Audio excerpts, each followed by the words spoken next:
You wouldn't want me to talk about it. We are live.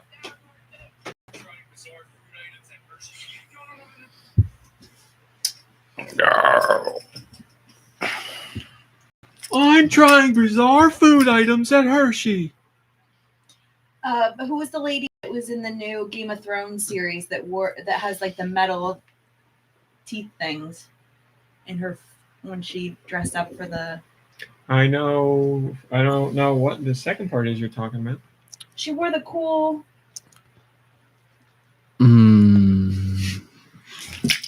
In real life, she wore the cool. Yes. Oh, okay. Yeah, Danielle. Emma Darcy, most likely. Is that her name? Character. I Emma got no clue. Darcy, or is that the lady from Married that's with her. Children? Yeah, no, I got her too. Darcy. Jersey. Emma Darcy. Yeah. Wait, you got Yeah, no. You got the woman from Married with Children? No. Oh. Now that's my type. My type Darcy. of woman, Darcy. Yeah. Darcy. She did Annoying. Short. She had like those cool metal things. Mousy hair. Oh, okay. She got a grill. Or But it's like not quite like I don't know what it is. Those are rotten teeth. That's what it looks like. Yeah. no. What are you saying? She's your type? She came She, up as Her water supply is heavy metals. Yes. All right. Coming out am of I the ready? bones. I feel like I'm forgetting something. Name a woman. 3, 2, 1. Go Nintendo Podcast. Webisode 990. Did you 990? The Iron Treads podcast. That's what they call me. They're like, all right, call old Iron Treads. She'll fix it. We got a rough situation This in is- here. Get out, old Iron. We got a 990. Get Iron Treads out of it. Is this when they stopped making Pokemon puns at 990? They just named it Iron Treads? Oh no. Don't you worry. There's plenty more puns coming. That's right. MomBrain, please. Speaking of Iron Treads, I replaced the carburetor on the lawnmower Okay. yesterday. All right. We It got was- things to do. It was a great time. We got things to do. This Hi, Pokemon Nightwing. closely resembles a scientific weapon that a paranormal magazine claimed was sent to this planet by aliens. Mhm. I believe it. Paranormal Magazine, just Like like Gumdrop? Okaroon. Weird reads. New Yes, Jersey. Yes. So good. Me? You're on the up and up. No, Yeah. don't talk about Yeah. weird You're New my type. Jersey. We don't want to know anybody to know where we are. I would think so. I don't know. What do you mean? We've been together forever. I How don't could you really not be look my type? like a chipmunk. Together forever. My type is someone who forever, likes me. on par. They're Together 2 feet, 11 inches forever. tall. They're, wow, I know. 529 pounds. Wow. Iron Treads. Wow. Gender's unknown. Category is Paradox. Abilities include Quark Drive, which boosts the Pokemon's most proficient stat. Quark? Quark. Quark. Quark. Quark. It was Quark. Yeah, Quark. Most proficient stat on electric terrain, or if the Pokemon is holding booster energy. This Quark is Drive. the end That's of the just silly. Pokemon Are section. you Quark holding- Drive. That Are makes you sense. holding booster energy on me? Big booster Didn't really come energy? out the same. Thanks, MomBrain. Appreciate it. Sure thing. What is that book up there? I keep What looking is at that it. book up there? That looks like an ancient tome of some sort. Where are we looking? Right up on the not the top of the shelf, but the first top shelf. I know. Yeah. Oh, grab it. The thing that looks like an I got ancient it. tome. What else? You Not say the hello to bongos. everybody. Obviously. Hello, everybody. No, like Not the Bravely Default box. This is MomBrain speaking, and I'm That's doing Rune great. Factory. Nikki Hill is here. How are you, Nikki Hey, Hill?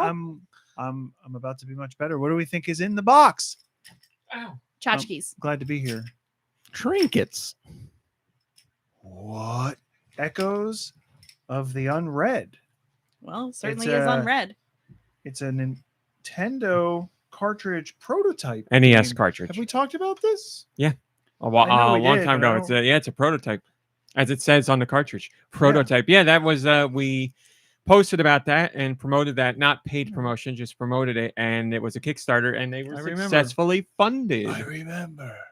So it is coming to Switch Wow. and NES and other platforms. I don't remember off the top of my head. Obviously PC, but Is that a wax seal? Okay. you Obviously go. it's unread. There's no pages in this book. you got the. Yeah, I'm a that's big you. I'm a sucker for containers that don't look like containers. Why? What are you hiding? Drugs, No. whiskey. It's just like I like it. Dew Michaels is here. Uku. How are you, Dew? I'm very well, thank you. Glad to hear it. Rummy Cowboy is here. How are you, Rummy? I'm great. How are you, MomBrain? I'm really good. We've got Josh Grobot. Josh Grobot is here. old college friend. Thanks. Very cool. Very cool. Well, how you doing, Josh? I'm feeling so great. Thanks for asking. Josh, do you know Rizbot? Have you met Hell Rizbot? yeah. Oh, you know Rizbot. Hell yeah. Wow, you two get along? You go way back? Is this thing on? Yes, I'm talking to you right now. Some things should remain a Oh, mystery. okay. He's a lousy clanker. Always Hell mysterious. yeah. Josh, anything else you wanna talk about? A big hello to my fans. Oh, that's really, really nice. Josh, I don't think we say it enough, but you are a really fantastic dude. That is stupid. Oh, wow. All right. Jeez, Well, moving on, Josh. as Josh says, George is here. George, how you doing, my friend? Moving on. But George, no. What's how's life treating you? How's things going? Just hanging out with my limes. MomBrain, do you ever use lime juice to clean it? I hear lime cuts the grime. George, I don't. I use lemons if I'm going to use citrus to clean. Lemons. But Oh, my nemesis, lemons. but I will tell you that I prefer the taste of lime over the taste of lemon. I like them both, but if I'm MomBrain. going to pick lime. Well, Yes. let me just You tell wanna- you, if you scrub your tub with some lime juice, you can lick it clean. That's disgusting, George. So wait, Add a little salt, add George, a little lime. You CLR got a has margarita lime going. in it. It's not about getting rid of lime. That's right. Calcium, lime, and rust. It adds them to your. It's made with calcium, lime, and rust. Oh, okay, I get it. Delicious. MomBrain, you want to tell Don't George what you bought drink today? it. Do not drink that. That is a poison. What did I? Oh, I did. I bought Hint of Lime tortilla chips Oh, from They're Aldi. pretty I good. thought They're I pretty good. smelled something. They I thought are I pretty caught a good. hint of lime in the air. And now, see, that's good because I smelled them and I was like, I don't really smell any lime, but you definitely taste it. But refined sniffer, I was going to say nose palate, but that makes no sense. So a refined sniffer like yours, George, I understand you could detect the lime from a mile away. No limes go Sniffed. found. Yeah, you can't hide from me. The old. It's always in the limelight, as it were. Oh. All right, that's enough of that. I You feel know what would be like good with that I feel this. that tropical drink Sprite you had Where with did it has go? lime in it too? Maybe I don't remember. Oh. Our neighbor is in his truck, literally like 20 feet away from our house, probably listening to us and George. So he's just sitting in his truck vacuuming, but I think he's listening. So there's things I want to talk about, and one of them involves a person who's hanging out in the Slider Discord. Oh, let me say 60 hello to Discord. Yes. Slider 64. Yeah, man. That looks like one of George's fingers. That their finger lime. Hi, Red Souza. Hi, Nightwind. Hi, Slider64. Hello, Fluffernutter. Hello, Radical Defect. Hello, SD and Red Souza. I feel like I said that already. And 8-Bit Lego and Drake. And oh yes, when I heard Quark, that's what I thought of as well. Is that his name? Quark? Was that his name? I mean, you put the guy in there, so that's got to be it.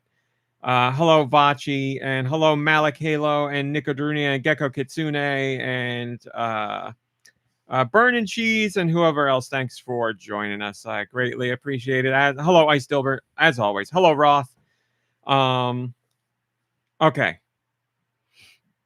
Radical Defect says, I had 2 weeks off, so of course the Nintendo Direct is coming when I have to go back. Well, we don't know if it's official yet. Talk to the spiders. Didn't you move, Radical Defect? I No. Yeah. Right? You moved? So Oh, maybe you yeah. were really busy moving. I hear a direct. Well, a direct is rumored for the middle of September. I know there's another rumor going around that it's coming September 12th, which would be a Friday, which is, of course, it would be that day. Why? Because that's Demon Slayer. Had these tickets for this movie Yeah, forever. but So when's the hopefully, movie? At night. yes, but Nintendo has in the past done presentations at 6 p.m. So if they're going to do it on a Friday, which is a weird day to begin with, it makes me extra nervous that it will be later in the day. But not official, any of that. Just a rumored direct for September, which I'm sure will happen. If it is on a Friday, I don't know why they would do that, but I would imagine it would be 9 a.m. I did get an email by accident from Nintendo, and it was by accident that they were talking about your schedule and the schedule of events that happen throughout the year of things that you I like should have checked for a reschedule. and how they like to how they like to schedule their direct events they were around like, that. well, let everybody hit him on his birthday. We'll give him 2 presentations on his birthday, and then when he got tickets to that movie he's been waiting like over a year to see, we'll do one that day as well. We'll see what happens. Whatever. It doesn't matter when it is. I'm gonna cover it. If I have to miss the movie, I have to miss the movie, unfortunately. But fingers crossed that is. Oh, not the SD, that case. wasn't Spiders and Flies. I got an email directly from Nintendo. It was by accident. They did not mean to send it to me, or maybe they did.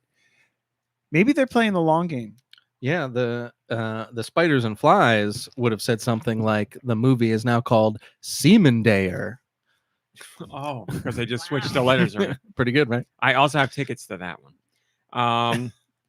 All right, I want to do this because someone's in the Discord and I don't want to force them to be here forever. So this week on the site, there I was doing my usual rounds and I saw something on Reddit where somebody was like, QVC, I don't remember what it said exactly, but they were like, QVC's got a hell of a deal here. They were selling. Oh yeah. Oh yeah. Oh yeah. They were selling a Switch OLED with like an extra controller and a whole bunch of accessories and other stuff. And a game, I think, too. And a right? game as well. And the game What a deal. was The game. the game was Donkey Kong Bonanza. Wait, they were selling us the first Switch with the You Switch got 2 it. game. I You love got it. QVC. And That's OLED. so I've awesome. seen everything. So I will That's say, so funny. MomBrain had introduced me to QVC decades ago. She's a huge fan. I have come to really appreciate it. I will say, QVC does have legitimately good deals. Not all of them are good. Some of them are bad, but they do have good ones as well. I mean, This was not a you good can't one. play the game, but the deal is still great. I don't know if the deal's I don't- great probably either wasn't. because it was like a Switch.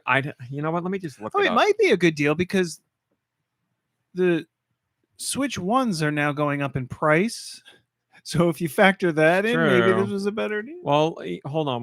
We'll analyze this in real time because it makes sense for where the story's going to go. Was there also a story about Sony selling more PlayStations? Like they were like, "Hey, we did really great this quarter, and we made a bunch of money." And it's like, "Oh, so you don't have to jack?" Or no, we did better than we expected considering inflation. And it was like, cool. So then you don't have to raise the prices, right? Their game division specifically, or Right? Sony in general? I don't remember. It was a Okay. headline. And read, there's no way to please? find out more. I mean, it's the headline. So it's a Switch OLED, a case, Joy-Con covers. It looks like 2 micro SD cards, some plugs, some cables. So it's really not a good deal in general. With a copy of Donkey Kong Bonanza, and we posted about it. And I was like, I'm gonna reach out to QVC to see if I can get them to like notify them that this deal makes no sense because somebody's parents would buy this and, kid opens it up on his birthday or holiday and they're like devastated because they can't play it. So I messaged QVC and the person I talked to was like, I'll forward it to the department and we'll get it taken care of. And the next day it was gone. So they actually did. Like they took care of it. So that's great. And that's the QVC story. But MomBrain, this is where the fun begins. Because Slider64 caught that story, and I put a little thing in the story about how you introduced me to QVC and why I'm familiar with the deals and blah, blah, blah, blah, blah, all that stuff. And Slider64 read that and reached out to me because he was talking about how his wife is a QVC culinary stylist. Ooh. Jeez. So they put together, like when David's in the kitchen, Oh my God. they are the one, or she's the one that puts together the beautiful smorgasbords of food for presentation on TV. And I was like, MomBrain's gonna lose her mind. Slider64 over this. says you can say hello to my wife, Crystal, who is at work. She will check this out later. There you How go. did you get that job? How much do you I love it? told him superlative. You were voted most likely to be what, QVC or Yeah.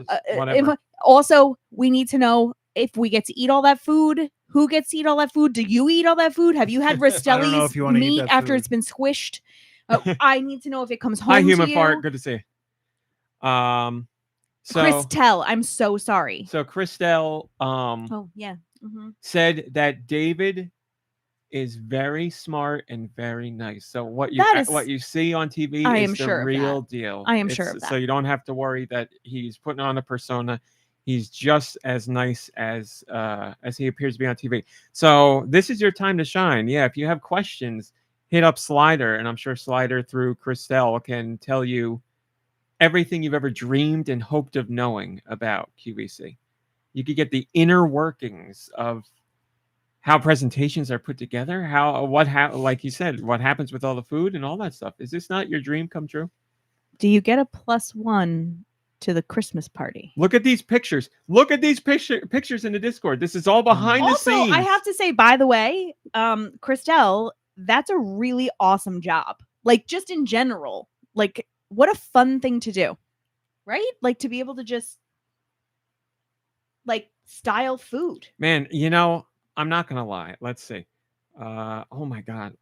All right. First batch of pictures. 1, 2, 3, 4, 5, 6, 7. The 7th picture with like the charcuterie and the nuts and all that stuff. Look at that. Like, Yeah, that's what that's I'm a saying. crazy What a- presentation. Yeah. That's like Oh, wow. a buttload of work, and it looks really like if you Oh, went look to at a them party and you saw that, meatballs. you'd be like, "Oh my god, this is crazy." Emerald Lagasse's in these this pictures. is beautiful. What are you looking at? Christelle says, here I'm treated with respect as a valuable asset, not a peon. Unlike my old job, they were always operating under the assumption that you intended to break the rules. She loves her job. I was gonna say QVC, they're very genuine there. It seems like, I mean, I think there's some areas that might be like more stressful or whatever, Sure. or like where they're like really strict or something, but it seems like they're all very supportive of their employees. It seemed like a great place. The true value story is in their hearts. You know what? I gotta be honest. I feel like that's part of the allure and the comfort I find in QVC is that like the people seem to be genuine, and then I've gotten like verification of that from Nicky Hill. I really think to some degree, the large majority of people that work there have to be genuine because it's a very unique situation. Like, I don't think you can be disingenuous or like not at least partially into it when you have to talk about, I'm trying to think of a weird food that they do.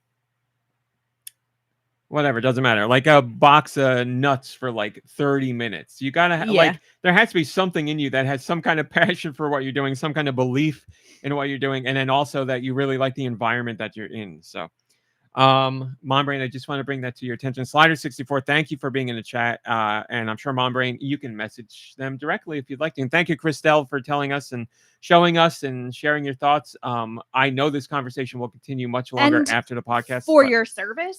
I imagine that thank you for your service. But really, to be like the food stylist there, like you're their best bet because like you can't smell the food, you can't taste the food. There's like nothing you can do but make it like appealing visually. Right. So like that's a really when it comes to food, we bought it was a long time ago, but we bought that. I think we've done nuts a and couple chocolate things. And whatever. Yeah, and it was really good. And you know what else? I will say we knock it like when we're watching. Often we'll be like, "Geez, that's a little on the expensive side." Like, yeah, that's a little on the expensive side. But like, I don't know. There's something to be said for knowing like their employees are treated well and like. But maybe you also have to laugh at the fact like some of the stuff that they're selling there. We laugh about just because some of it's great entertainment. It's great entertainment. Not all the deals are bad though. Like seriously, some of them are very good. Like I've posted deals in the past that were Nintendo related and they were legit really good deals. There's more. Oh, that's not really a QVC I get it. thing. That's not cute. Yeah. That's what's his name? Rest in peace, Billy Mays. Billy Mays, yeah, and Sully's doing it now. So I saw Sully selling a pineapple corer. And I was like, I guess I know people eat pineapple. Those have been out for a long time though. I know, what's but so special about this one? He's still you gotta watch the one that Sully's, screws in that's and what it he's slices still selling. as it goes. I mean, what a that's pretty good actually. Yeah. Oh, gotta do something until Uncharted 5 comes out. Thank you. Is that true? I think so. Not that's the Sully we're talking about, right? Yeah. Oh. Oh, of Get it? course not. Oh, I get it. Thank you, Slider64. I really appreciate it. MomBrain is messaging you right now, but we will move on to other food stuff before we get to Patreon. Nikki Hill brought us the Stranger Things Chips Ahoy Chewy special Ooh. edition. It does not say it anywhere on that package, like as far as There he is. packaging or labeling, whatever. But they're strawberry. No, it says it because I read it on here. Yeah, I had to look somewhere strange. It does. Oh, They almost have There a you cherry cordial on smell. the bottom. On the bottom, where everybody Ooh, looks. I do love a good Strawberry cherry flavored cordial. filling. They're pretty good cookies. I feel thought. like a cherry gonna have one? cordial might be considered like a little trashy, like something that Yeah. somebody's like, "Ooh, cherry cordials," You had because one, you they're want another? trashy and they I think do, it's thank you. fancy. Nikki? I'm gonna hold off for now. Okay. What is the flavor profile? Strawberry chocolate, I guess. Strawberry. It's strawberry Yeah, filling. we just had this conversation. Funny, you look at me like I'm lying. Strawberry, right here. Strawberry Flavored filling. Flavored. strawberry right here. It's right here on the There we on the go. packaging on the bottom underneath this flap, buried under these words. Yeah, it's funny. It's nowhere on the front. Why does it kind of feel in my mouth like a Fig Newton, like Mm. the outside? Mm-hmm. Something about The it outside, says Fig Newton. Wait, It's definitely a different kind of chewy What? cookie too. It's not I the just am same. wondering, like, what this cookie, like, How it started. what it's called. Like, do you know? Like, I No. know they say it's Chips Ahoy, which makes you think, okay, so it must be chocolate chip. But there's nothing about this that feels like a chocolate chip cookie. to These me. are their soft chocolate chip cookies. Yeah, but it definitely like the texture. Hello, no blades, no is bows. different. I've never picked up a chocolate chip cookie and ended up with cookie on my fingers, but these will leave like a like a Mhm. I've cookie had crumble. their soft before, and I've felt that before. I've And never done these that. are okay. Yeah. I wish they had more filling. Well, the photo makes it look like it's a gooey filling, and that's what I crave. I Is- crave the goo. No, if Give you me remember, the goo. if you remember Magic Middles, which not many people that do. was a game Nikki Hill and I used to play back. in the day. Tummy sticks. There, Keebler, I used to play Magic Middles again. I told you he wouldn't be invited over if I caught you doing that anymore. We both won. and yeah, but Magic it's like Middles a gives you the hard. creamy gooey inside. Mhm. It's like a hard. It's not even. I can't. I have a hard time saying it's a filling because it's. It's a filling. Because it was It such is, a but it's formative hard. thing that happened in But a your filling lives. doesn't mean goo. It just means it's filled with something. It has a filling inside of it. Yeah. And I give it a 6. I'd give it. I would listen. I mean, I I've put it eaten this way: quite a I bit. would eat them all. But Yeah. if I'm really judging it, I'd give it a 6. They're good. I wish there was more. I also wish it was gooey. There's also a some sort of sweepstakes, but there's no details on the front of the package for that either. I Oh think my god! It my tells you ex- strawberry on the bottom because of the upside down. It all makes sense. Oh. Sorry. Yeah, I was expecting it to be worse because of the strawberry. Ooh, that's strawberry. So my expectations were pretty low, and I think that's why I liked them. Plus, just the fact that they're branded with like a TV show, it's kind of like I'm not expecting that much from these. So I was pleasantly surprised. That Stranger Things pizza that they have is good. They still We have got they brought it back out with You a still new eating that flavor crap? too. We got them and they were like legit good. Unlike that Ninja Turtles frozen pizza, which sucked. I was like, how does Stranger Things pizza get it right and Ninja Turtles pizza gets it so wrong? It was very disappointing. This isn't giving me an opportunity to scan. That's The weird. huh? QR code isn't working. Yeah. No, it's a no, fake. no, no, no, no, no, It's no, not no, no, real. no, no, I got to do it upside down. Is that what you're trying to say? no. I Oh, no. maybe because Uh, we're upside down. All right, moving on. Patreon, MomBrain. Yes. Did you know you can join the Patreon? Oh, sorry to bother you. I was ready and then I had to change it. For $1. Just $1. Some of you have, and I appreciate it. We got some new subscribers last week, or new patrons last week. Thank you so much. What did I talk about this week? As I post something new on Patreon every single day, and I respond to every one of your comments within. If you leave it in between the time I post and the next post. So if you get in between, if you leave a comment in that time, I will respond to it. I talked about turning to the internet for help in games. I was asking people how soon or how quickly or what makes you do that when you're playing a game. Like do you struggle with something for a bit? As soon as you have any frustration, do you turn to the internet? Do you not use it at all? I was just gauging where people are at. What so. made you? That's so funny because when we talk about what we played, I'm going to talk precisely about that. What made you come up with that topic? There are things that spur it, and I wish I could tell you what spurred that on, but I can't remember. Do I you- think it was I saw on TikTok somebody had a collection of old like players guides that they were just like flipping through, and it just made me think of guides, and I was like, oh yeah, we used to buy those back in the day, and now it's the internet, and I Bless was you. just But you, Thank you. I know you don't use guides now. Did you ever use guides? Like, did you ever as a kid, like, I wish I had the guide for this? Like, were you into that at all ever? So I will use guides now, but only after I finish a game for like 100%. Like if I'm looking for something, then I'll use it. But before I won't. As a kid, no. As a kid, I was like, guides are for cheaters. I don't want it. I don't want to read it. My Even opinion as an has adult. evolved, but Even as an adult. no, you had that's gone. That's over. Man, I I mean, admit you were, like- it wasn't that long ago that I was still like that. I fully admit that. I am 100% reformed. right. No, It now was you are, the- but it was the wrong stance. I mean, you didn't just become an adult like 5 years ago. That was what I No, was but saying. we learn and grow as time I can't goes on. believe you didn't want to have just any video game literature around as a kid, like sitting on the toilet and Didn't like reading books. I had Garfield. like a Nintendo Power, strategy didn't you? guide was like awesome. But I was, I wanted anything video game related back then. I so. had it was Game Players magazine, which changed to Ultra Game Players. I had that, and I used to read that. Yeah, I don't know why I had that and not Nintendo Power. I never had a subscription to Nintendo Power, That's but I would funny. read that at the local library. Like we'd go once a month and like I'd run over to the shelf to get the newest one, and someone was always makes reading it. So me- I'd get like the Every big time. box of old Nintendo Powers that I'd read through like Yeah. 20 times and sit down and read them again, and like the person that was like, reading the Nintendo Power, hoping to get it when he's done with it. because like Just at that such time, a lovely idea. That there's just the thought of you as a little kid going to the library and looking at it. There's something so nice about that.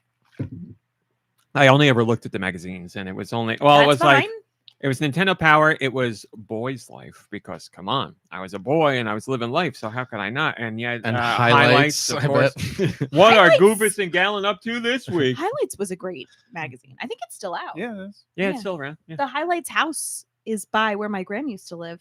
in Is that where Goofus and Pennsylvania. Gallon live? Maybe They're roommates. Wait, what do you mean the house? Yes, Like the people the that person who made Rumored. Highlights lived. Goofus is a there, top and because there was he- like it was called the Highlights house. Oh. Yeah. Do they change the outside of it every month, and then you have to I go don't and, think and so. find the 6 things that they've changed? Oh, that's good. So that's what made me think of guides. But I'm asking the question to you two, MomBrain. I know you don't do it. When do Well, you I turn actually to have the a internet? thought about that. Go right ahead. We allow all thoughts here. For me, it actually depends on the point of the game. So for me, if the game is about like story, Mm. then I'd feel fine, like not wasting any time and checking a guide I'm fine. to like advance the story. Yeah. But if the point is like strategy, I would still use a guide because I'm not, High Blood Ocean. like I don't want to spend too much time Yeah. stuck, but I would be much less likely to use support for something that like is the point of the game. SD said I was trying to get the National Geographics at the library. That's funny. I'm a very worldly person. You two, what makes you turn to the internet when you're playing a game?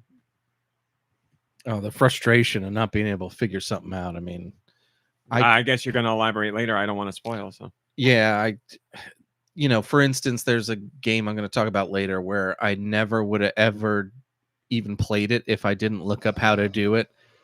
And I'm just, it's just one of those things where my brain works differently. I wasn't in the mindset to play a game like this without a guide. And my question to you would have been, would you look it up without beating the game if you couldn't beat the game? But my answer of my own question is, I'm sure if you put your mind to it, there's not one game that you can't beat without a guide. Whereas me, there's certain games, and we're going to talk about one later, where Man, I'm excited.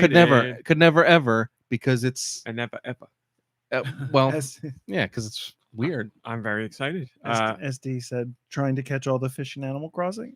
See, like that, I think is a fair use of a Yeah. guide. Yeah, Not fair, that's- unfair, but I mean, like, Especially because there's yeah. like, yeah. because or- you know you're out there fishing for a few months and you're like, I want to complete this collection. When does this goddamn whatever Right, that's- coelacanth come out? And This is that's a different example. Like that, I don't see it like Yeah. that's just part of the 100% thing you were kind of talking about earlier. I see it like that. Whereas this game I'm going to talk about from UFO 50 is just like, it's like they made it to be confusing and old and like not make sense, but that's what intrigued me to look up the guide. Would have never spent the time and done it myself, but I'm not that type of gamer, and I don't need to be, because I enjoy that and I've enjoyed the experience of doing that.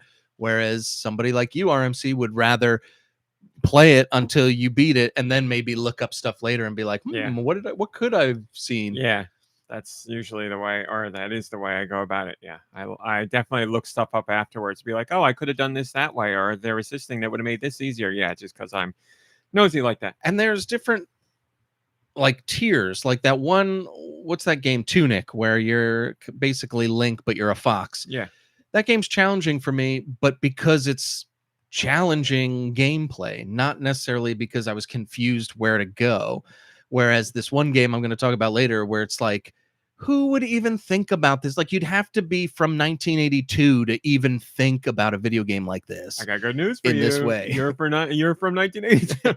And even then, it doesn't always work. Yeah, I mean, with Tunic, yes, you can figure out a lot on your own, and we both did, and we finished the game. But like, I would have. There's so many things in Tunic that I would have never discovered, just because I know I could have searched high and low, and some of the secrets I just would have never happened upon. But Tunic's built like that on purpose. It's built to have it's built for a community to play it and share the discoveries online and help each other. That leads to more mysteries and more discoveries and more solutions. So it was built like that on purpose. So that's a mechanic of it. So yeah, wrote about that. I also wrote about Kirby and the Forgotten Realm Switch 2 edition, Star-Crossed World, whatever it's called, Star-Crossed World, which came out this week. And I was talking about how very, very, very, very excited I was for it, because I love Kirby and the Forgotten Realm. and this is only for Switch 2. It's my favorite Kirby game, yes, of all time.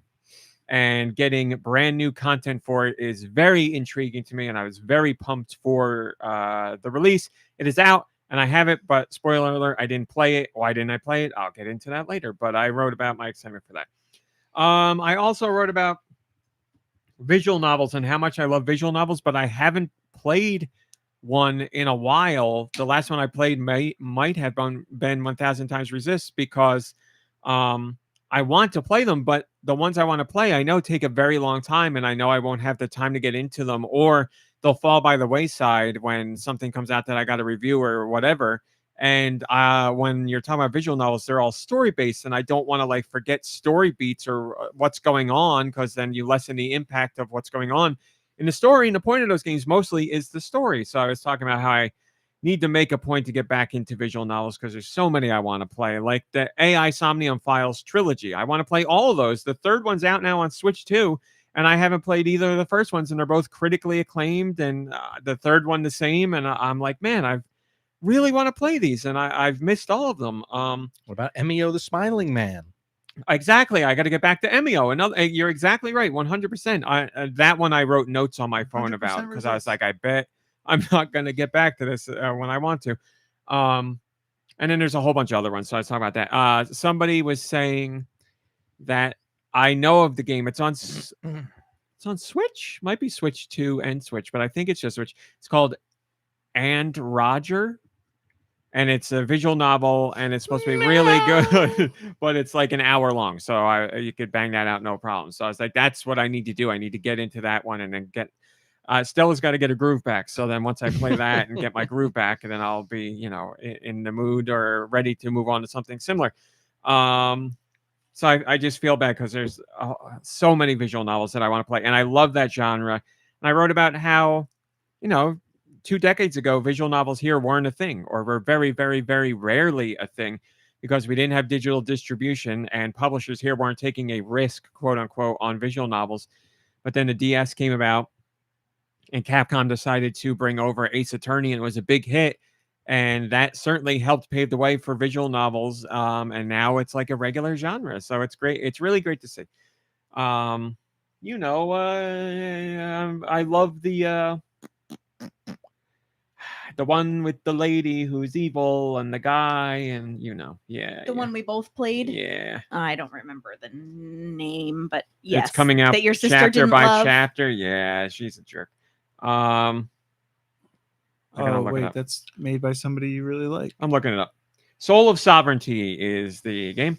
It's made by Gigi is their name, and they worked with Toby Fox not to do any gameplay stuff, but Toby Fox did some music for it.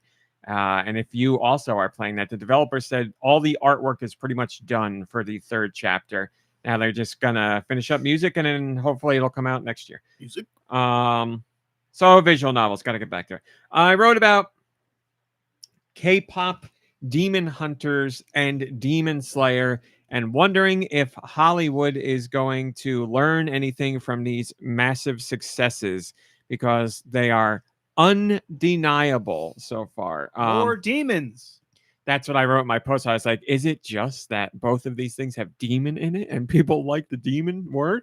So K-pop Demon Hunters, 4 songs in the Billboard Top 10. The movie is Netflix's most watched movie ever. It was Netflix's most watched animated movie a few weeks ago, but now it's Netflix's most watched movie ever, dethroning Red Notice. Red Notice. I can't believe that was the number one Right? series. I thought it was Happy Gilmore 2. But yeah, like either way, not good movies, Yeah. but like just so weird. K-pop Demon Hunters was number 1 at the box office this past weekend for the sing-along version that came out in theaters. Man, that That made me think. I was just thinking What? today in the shower.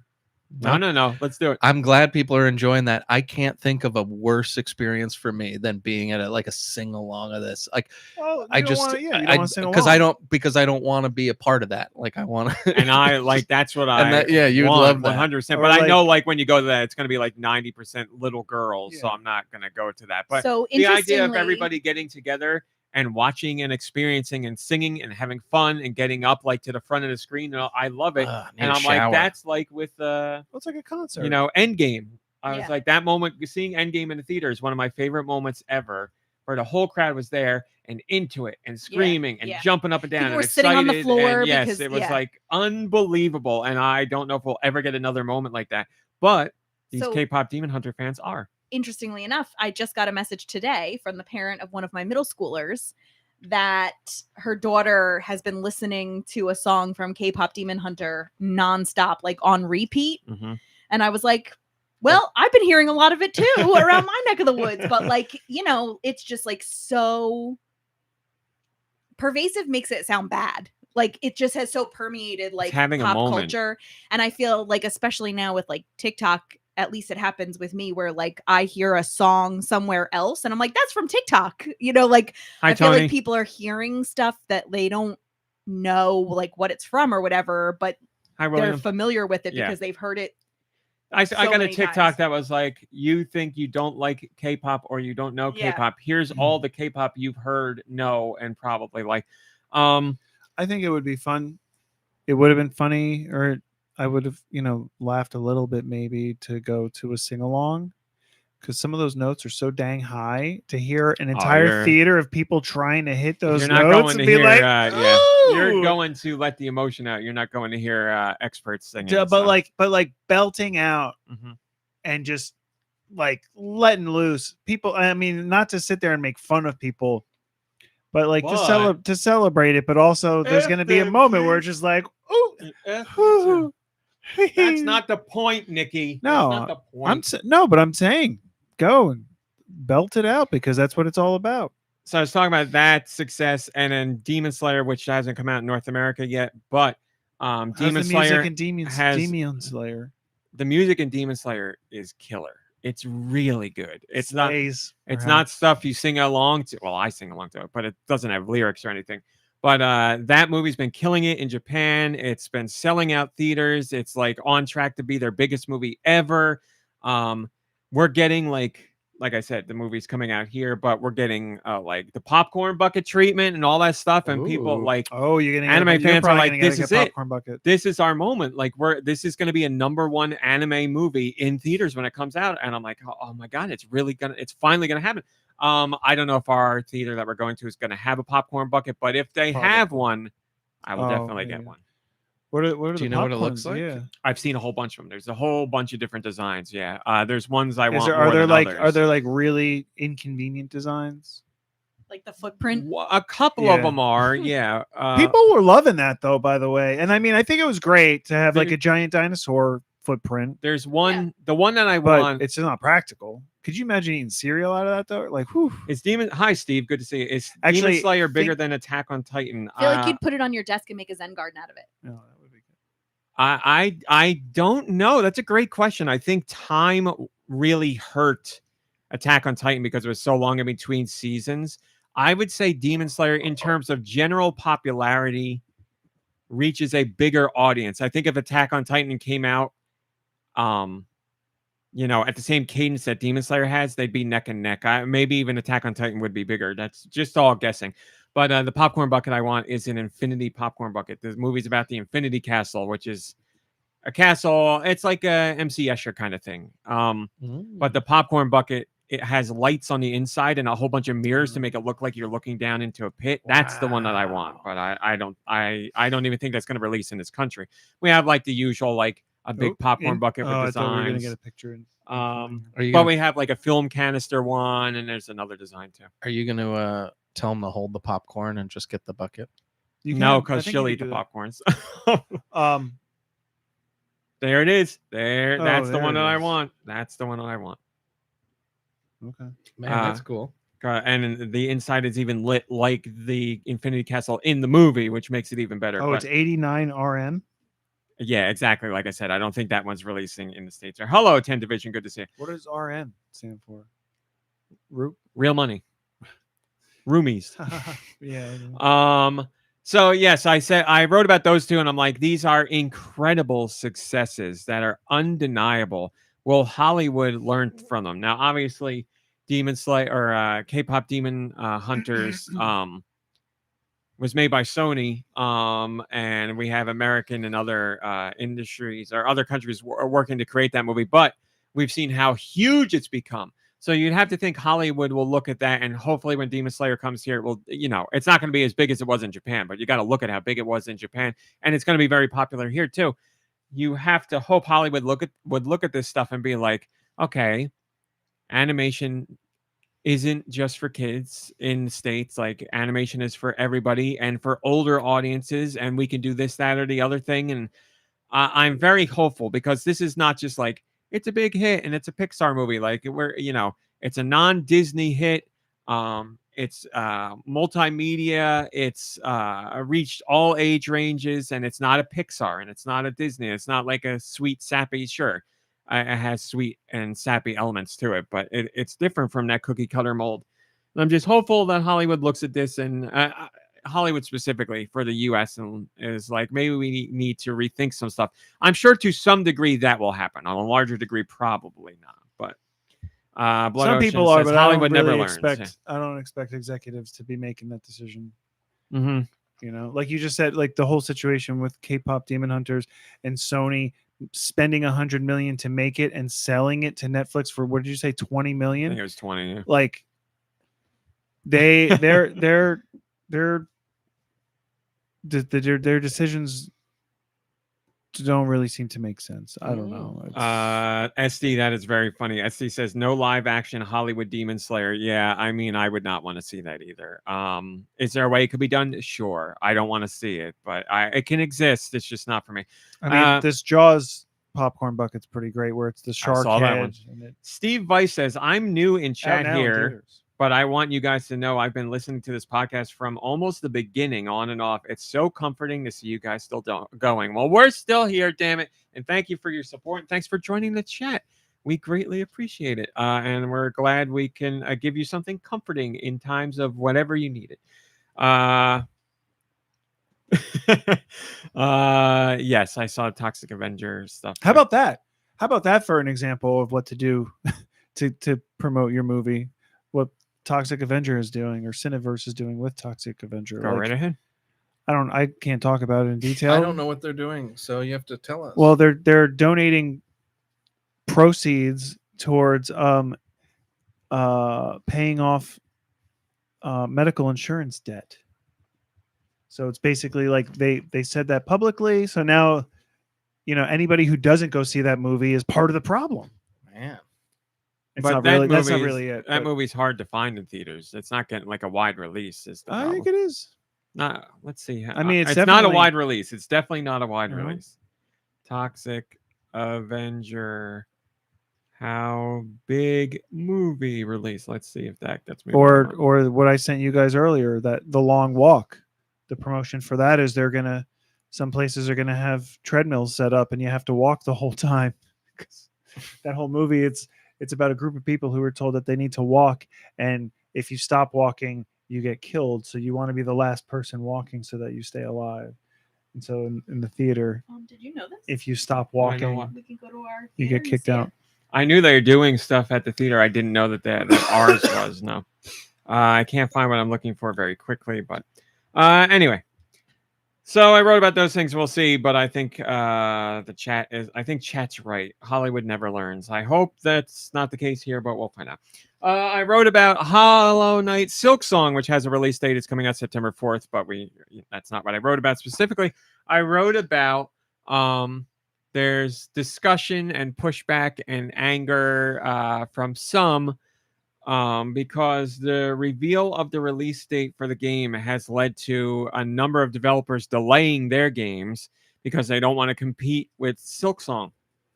And they, Silksong's release date was announced September 4th, but it was announced 2 weeks before that date arrives. So that's not a lot of time.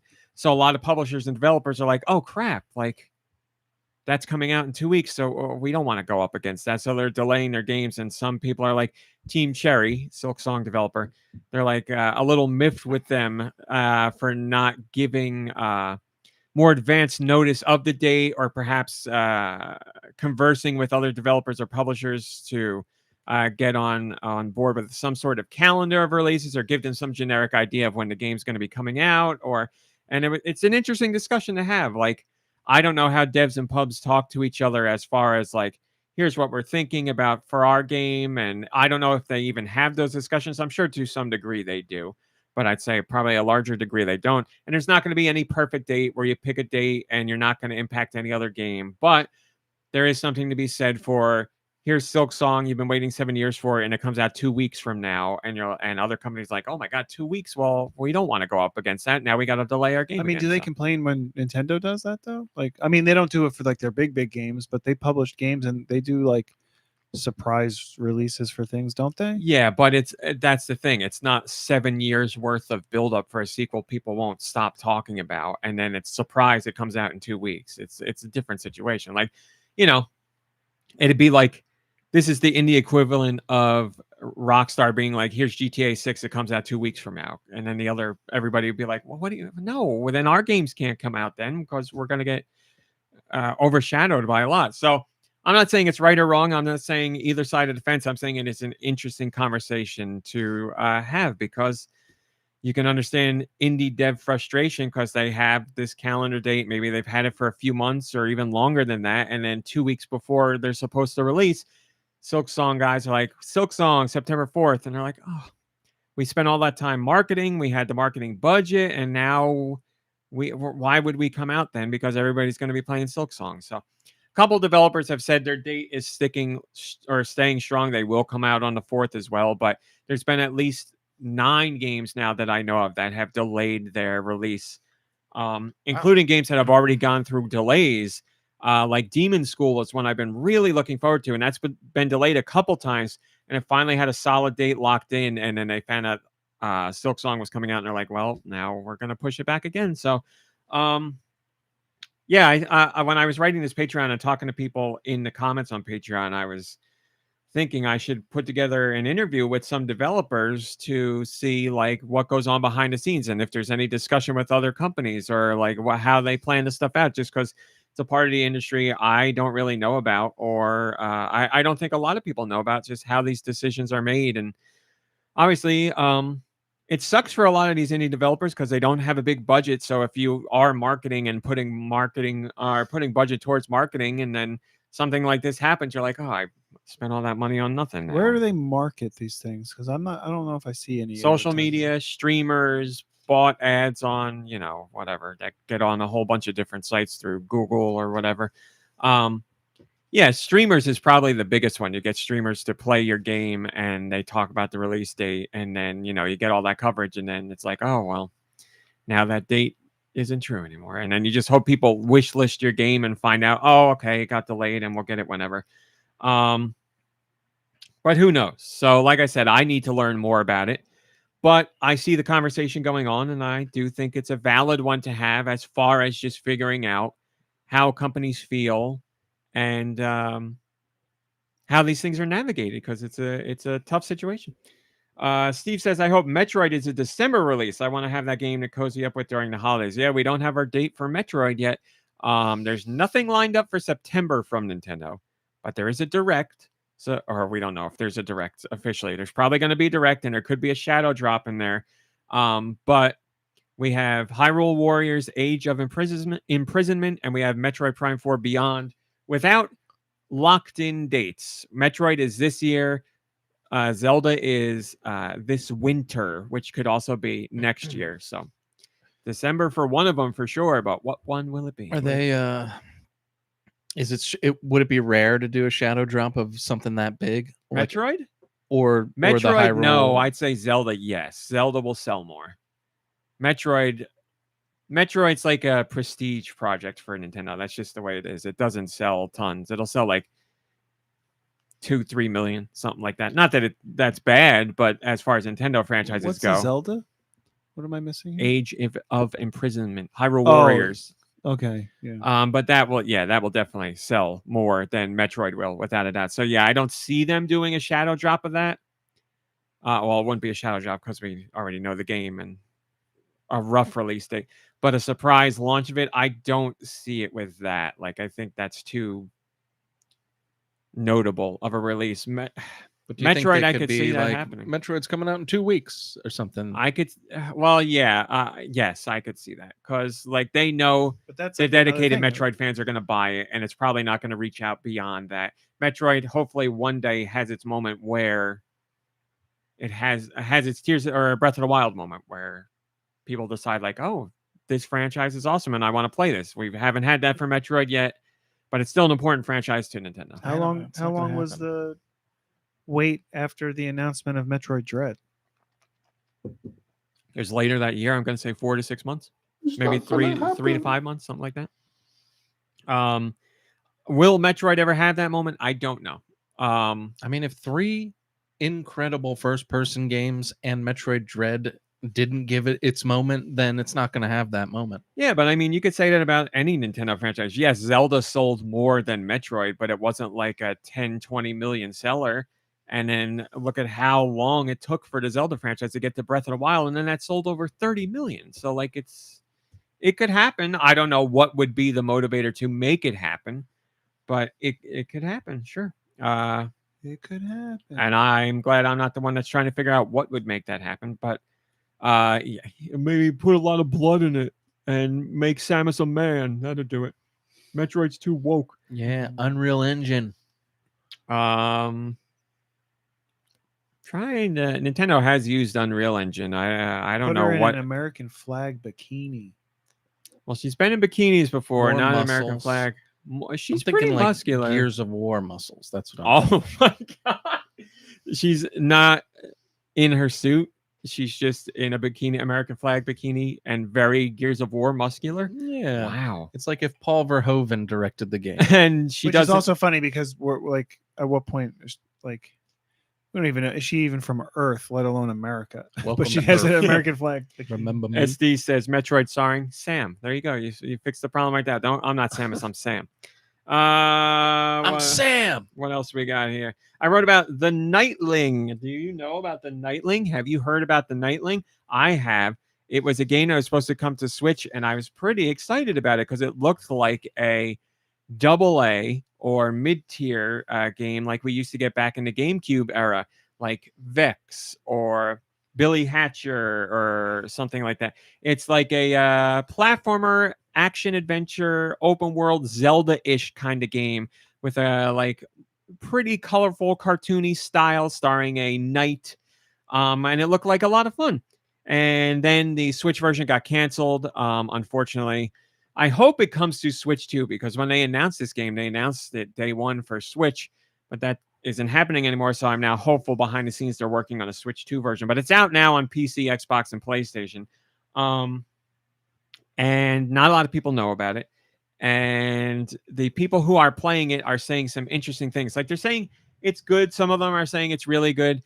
And there's a strong sentiment of people saying it's very clear they're playing a type of game they don't usually play. And they're like, I don't know who would spend. I don't know how much the game is. I think it's like 20 or 30 bucks. They're like, I don't know who would spend this much money on a 10 to 24 hour or 10 to 20 hour like action adventure platformer.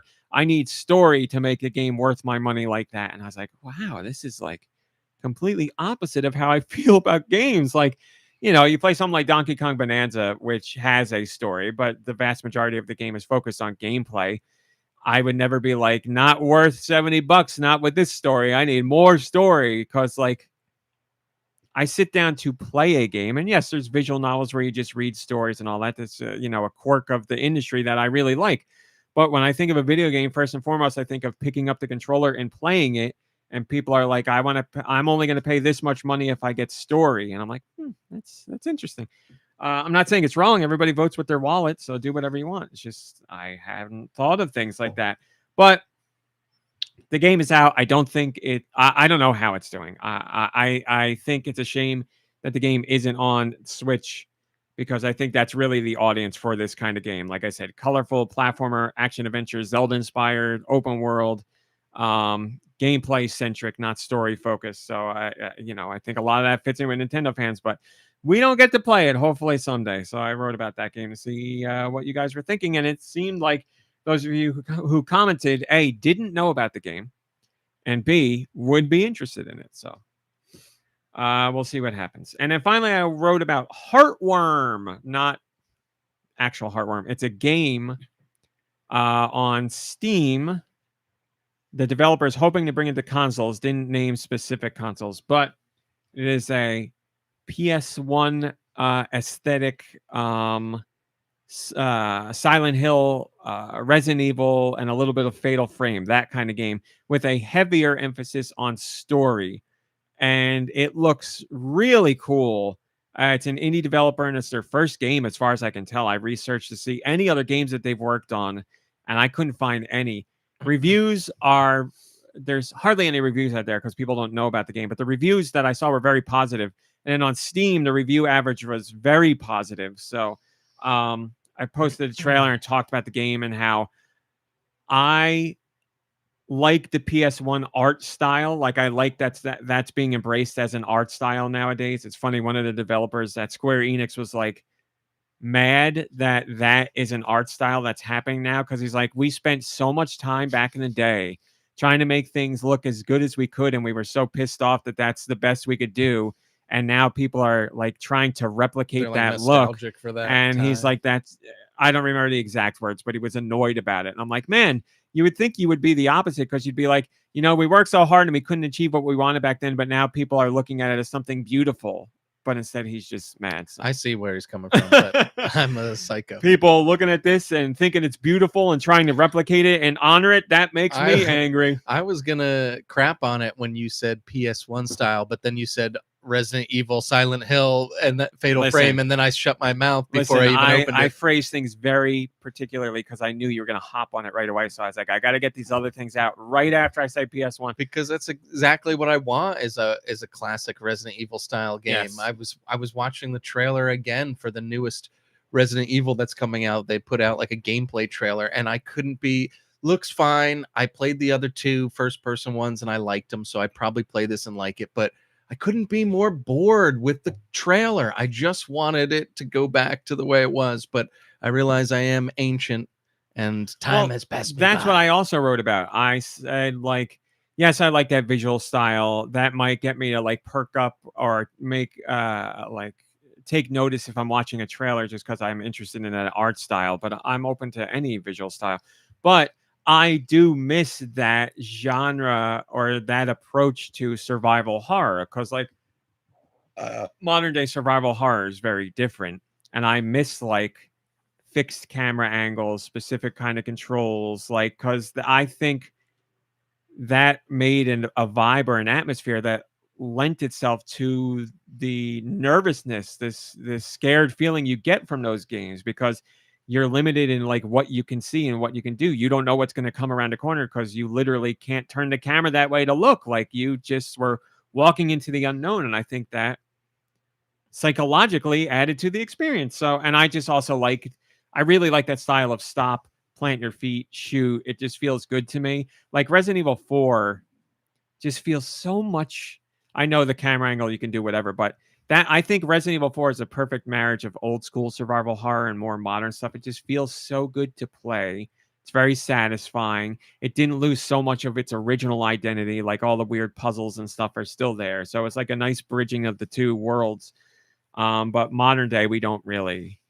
We've lost a lot of that. And I like the two first person Resident Evils as well. But if you ask me what my favorites are, I'm going to gravitate towards the originals, not because of nostalgia, but because I just like that style of gameplay more. I feel like Resident Evil has lost part of its identity because of like the modernization. It's just like another first person game that happens to be scary. So yeah, I'm kind of bummed looking back that one of the endearing things of the first couple of Resident Evils was that the story was kind of cheesy and they leaned into that, but then the story like exploded. They like it got way too big for how ridiculous, because it's like it wasn't that interesting back then. It was fine, but like now that they've like exploded it into this huge universe, it's just like it's just the same crappy, but like on a bigger scale, and you're like, well, I don't really care about any of this. And it's so diluted, and we're so far away from even zombies. I mean, was there even a zombie in like the newest one? I don't think there was.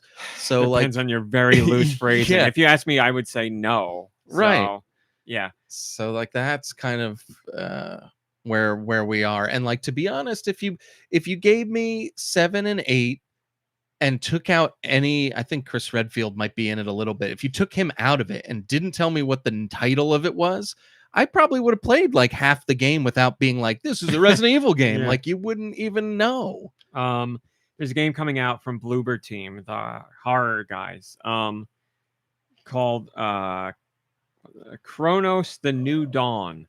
Comes out September 5th. You should look into that one. It looks Chronos. It's familiar. I think I saw maybe a clip of it. I think it looks really good, and it looks more like Resident Evil 4 style kind of horror, but a much stronger horror vibe. It looks really good. Like I'm gonna definitely pick that one up. I'm very interested in that. Are these coming to the Switch? That is coming to Switch 2. Switch 2 day and date with the other systems. So When does Halloween come out? October 31st. Halloween? What are you talking about? The Halloween game made by the people that did the other game. Oh, there's no date for that. Oh, there's no date. No, they just announced it. Yes, so Switch 2 only for Chronos, not anything else. Or Xbox, PlayStation, but no regular Switch. But the PlayStation 1 graphically inspired game that you were talking about, that's only for Steam right now, probably yes. But the developers said specifically they are looking into. They said they're working on console ports. if you're doing a console port, you're going to bring it to Switch. So I think there's a great chance it'll come to Switch. Hopefully Switch 2 as well, but you can still play it on Switch 2. It's funny because like the PlayStation audience now doesn't really have an interest in that style or look, but the Nintendo fan does. Right? Isn't that so funny? And PC people are open to whatever. So. You said that's why like that mini PlayStation didn't do well because no one was nostalgic for those graphics. I don't know the official sales number. I know for a fact it was it sold far, far, far below expectations and is considered a bomb. When are we getting a sequel to Stubbs the Zombie? Didn't we get was there a remake? There was a remake or a re-release, yeah. Well, I think it was a full nobody bought it remake. the first time and nobody bought it the second time. So I guess never. Because everybody wants the sequel. Poor Stubbs. But now Duh. hey, listen, stranger things have happened. We're getting Bubsy 4 or Bubsy 4D. And again, I need to stress this. Fabraz is the developer and they're a killer They smell great. platformer developer. They know what they're doing. And hands-on from Bubsy 4D at Gamescom were incredibly impressive, with some people calling it their game of the show and not saying that ironically. So if you're into 3D platformers, seems like Bubsy's going to have the juice. So I'm really excited. I like Fabraz. They got like their lineup of platformers is stellar, and I love their style and their approach and their humor too. They're pretty funny. So keep an eye on that one. But anyway, again, it's called Heartworm. Check out the trailer. Looks really interesting. There is a demo available on Steam as well. So even if you're still not sold on it, you can try out the demo and see what you think. And that's Patreon post. And I'm in trouble because I have to pee already. So I don't know what to do here. Oh man, I'm Did you sweating ever a try little bit. peeing before we start? I did like 10 minutes before we started. I Maybe you drank should've a waited 10 minutes. sody in my water bottle. I screwed myself. Peetreon. Subscribe to me on Peetreon. You think you can vamp for a minute? Patreon. Yeah. You probably make some more money on We can vamp. Patreon. Are you sure? Yeah.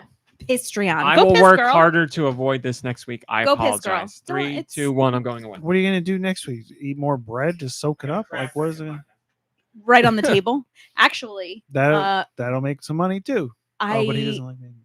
I helped out on the first day of preschool today or this week, and it was like a war movie. I mean, there's bodies everywhere, and there was screaming, and like it was wild. I mean, they're like 3, and we're like tearing them from their parents' arms, Yeah, right? I bet Like, you a lot for of the them are first freaking time. out, right? yeah, and then some of them are just like sitting there, like, all right, cool. Like, where's the snacks? Like, it's just this dichotomy, and they've all got their names on stickers like stuck to the back of their shirt so they can't take it off. Because like you like ask the kid, you're like, what's your name? And they're like, and you're like, what? Like, I can't understand a word any of Yeah. them are saying, and I'm pretty good at that. Like, just like, oh my god, Have this you one. I'm noticed like, that kids are getting quieter?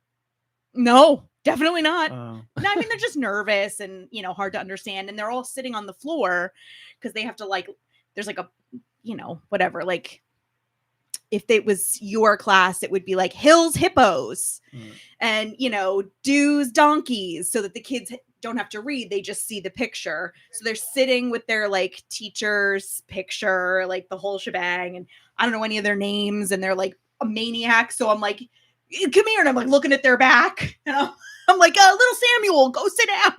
Like this one goes with it, like trying to keep it. It's like herding cats, literally. And apparently one of the preschool teachers let me know that one of the children Back.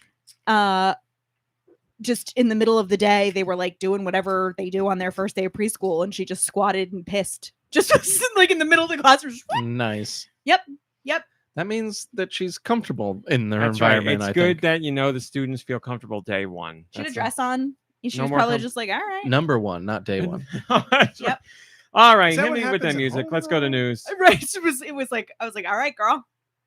You just By the Thank you, way, MomBrain. Great job. I mean, we talk about sponsorship and stuff. Maybe you should get like a Charmin sponsorship. poise pads.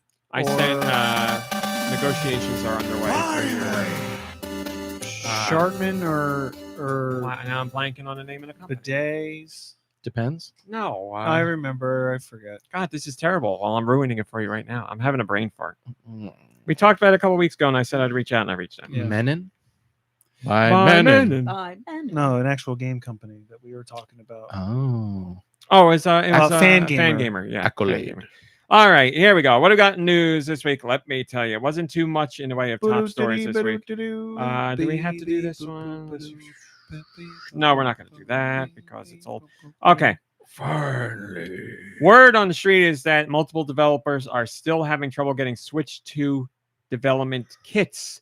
So we heard a while ago that Nintendo was very selective with the Hold on. developers that they If gave they Switch just 2 development go- kits to. If they buy a Switch 2 Just tried. and then like The first story. I know. deconstruct it, will they get in trouble? You can't. No, Like reverse engineer it so that they can basically develop for. No, that you can doesn't- do all that. That's fine. But then when you go to get your game approved for Switch 2, They'll be like, nope. Yeah, exactly. Yeah. So Okay, I'm just there is a wondering. developer that's making a game for Switch 2. They do not have a dev kit yet. They've been very public about it. They've built it. They were building it on PC first, based on what they thought the rough specs of the Switch 2 would be.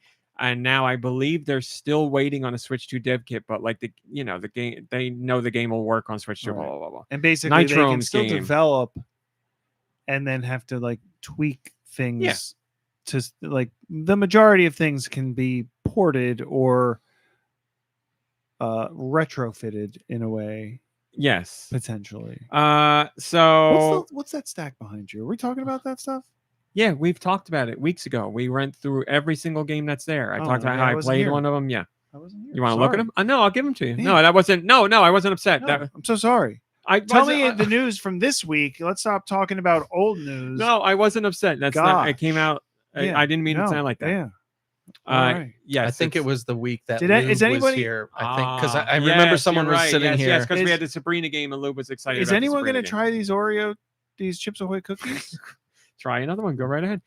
So So I'm just kidding. Okay, that's yeah, good. That's pretty good. Sorry. You know, I believed you. I wonder why I would believe something like that. Because you ate these and they I'll try this again at Gamescom. killed your brain. We heard, or more developers were there, obviously at Gamescom, talking about the games that they're making. COM. Are we doing every bit from old podcast? Just making sure everybody Um, knows. There's some people are listening for the first time. Did you And the 990? last time. So, Gamescom developers supposedly were talking about how they're still having trouble getting Switch 2 development kits. They're still waiting. And Nintendo seems to have some sort of approach to this that only Nintendo knows, because it's not like it's just indie developers. It's like whoever Nintendo's picked and chosen, because there are supposedly big name third party developers who also don't have the Switch 2 development kits yet. So I don't know what Nintendo is doing or how they're going about this process, but they're choosing very specifically. And also, apparently, when these developers reach out to try and get a dev kit, Nintendo has said things along the lines of, well, just make your game for Switch, and it could also be on Switch too. But obviously, if you want to make a game that requires more power, Now you're playing with Right. power. oh, not the way I was waiting for somebody to go. You were waiting for something? I was. More power. You Thank you, bozo. MomBrain. Oh. Yes. Sorry. MomBrain's I was 2 for thinking 2 with the Back to power the Future too. reference. You know? I got the power. No. I know. McFly, you bozo. I know. Bojo, he calls him It is actually. Bojo? I was Yeah. going to say that, but I didn't know if that's And what right. does that have to do with power? Yeah. Hoverboards need power. There we go. That's what I was waiting for. It's it's actually McFly, you Bojo. Hoverboards don't work on On water water. unless you got power. There's- There you go. is not. That's why I didn't want. I That's shouldn't the even open my official mouth You got line. actually. because it's wrong. So Yeah, that's Cookie. yeah, this was Cookie, Yeah. not Play-Doh. This is Play-Doh. So then this story, this came from Digital Foundry. It's two of their people. Digital Foundry does the tech teardowns, breakdowns of games on different platforms to show, like, here's the resolution, here's the frame rate, here's the this, that, and the other thing. You know, they go into the minutia to a great level of detail. So that's what they are saying they heard from developers at Gamescom. Obviously, Nintendo's not commenting on this. Quote, Mr. Linneman says, quote, Nintendo seems to be almost discouraging Switch 2 development to some degree, where I've spoken with plenty of developers where they were either told that their game, they should ship it on Switch 1 and rely on backwards compatibility. There's a lot of developers that are unable to get Switch 2 dev kits. We talked to a lot of devs at Gamescom this year, and so many of them said the same things. They want to ship on Switch 2. They would love to do Switch 2 versions. They can't get the hardware. It's really difficult right now. End quote. And then Oliver says, quote, and there were some weird inclusions as well, like some indies were included, which is nice to see. But like there's that campfire game, the kind of camera campfire game, and they're getting kits. And some big developers, on the other hand, who developed like AAA stuff aren't necessarily in the pipeline for their kits, end quote. So yeah, great. Throw another developer under the bus because they got a dev kit and a AAA one didn't. Like, whatever. We could have the conversation about why doesn't AAA developers.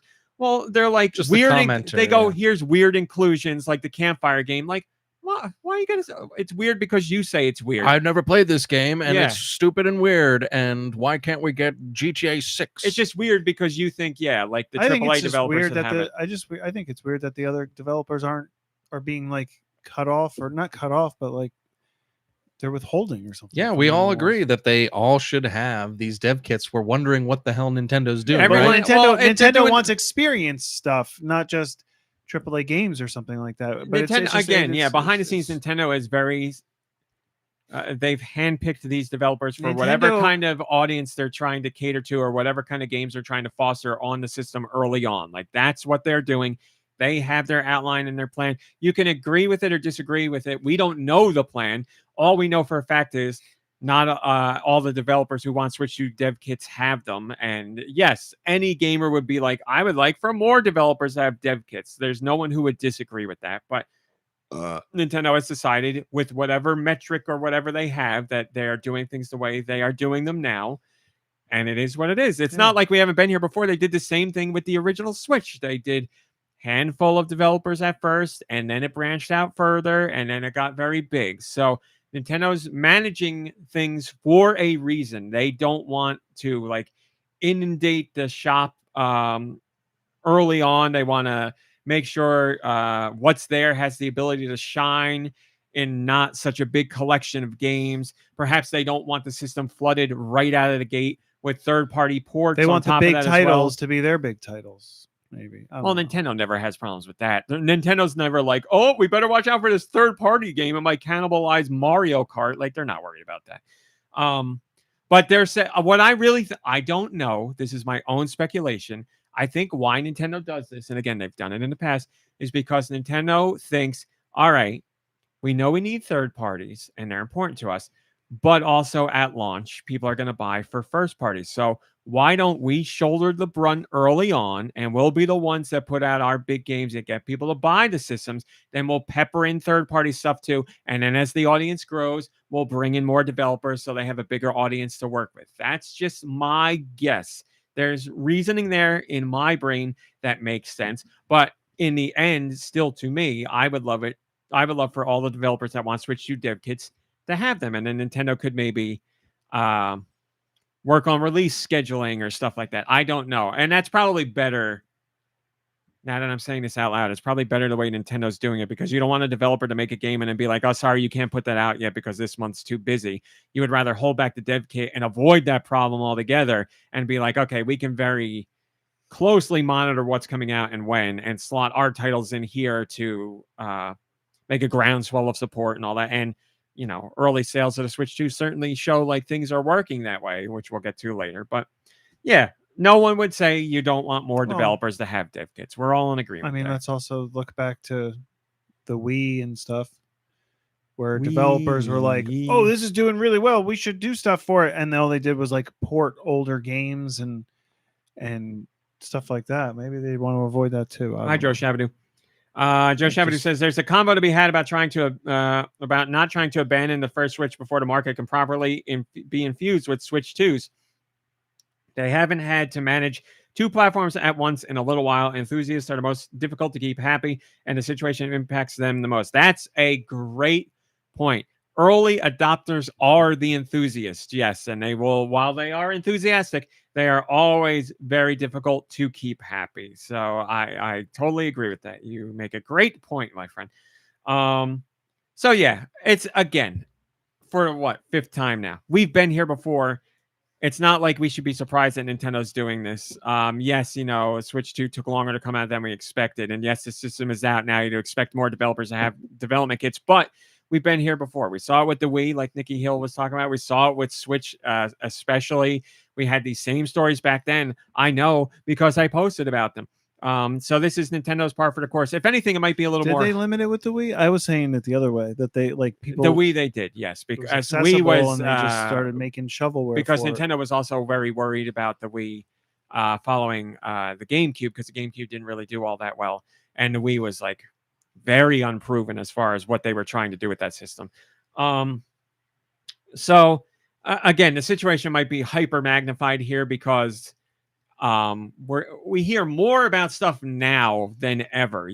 There's plenty of online coverage for the Switch, but things have only been magnified in those years. And now like every little detail and every bit of minutia is discussed. So we're just more hypersensitive to it, and everything's outrage and everything's a problem and everything's the worst. So I really don't think the situation is all that different from what we've seen from Nintendo over the last 15, 20 years. Not gonna just- lie, I'm sweating. We hear more about it now. And it's not like, people are like, of course, people are like, Nintendo's doomed, and people are like, Nintendo doesn't like third parties, or third parties don't want to work with it, doom and gloom, whatever. And then there's people who are like, this is bad. Nintendo's getting bad press and it's getting out. People don't recognize, as I've said before, these conversations that we're having now are for the uberest of the uber nerds, the 1% of the 1%. They're not going to affect. These conversations don't impact the mom and pops, the grandmas and grandpas, the casual gamers who go to the store, and they're not going to buy a Switch 2 and in a month from now be like, I heard Nintendo's not giving out dev kits to developers. They're not looking at any of that stuff. They're like, where's Animal Crossing? Where's Mario? Like, that's what they're talking about. This is dork stuff, which I love. But these are conversations the regular public does not have. 153 million Switch owners. I'm going to be generous and say there's like 2 million people talking about like dev kits and all that stuff. We're like, I think that's way overly generous, but I love talking about this stuff. Don't get me wrong. And it's very interesting and there's all kinds of questions, but we have to zoom out a bit and look at what we're discussing and how it really matters. But it's still interesting nonetheless. Entropy says, why is Nintendo shooting themselves in the foot like this? There you go. They're doomed. That's why. I covered this out the butt already, so I don't need to talk about it anymore. Direct plan for September, supposedly. Rumor.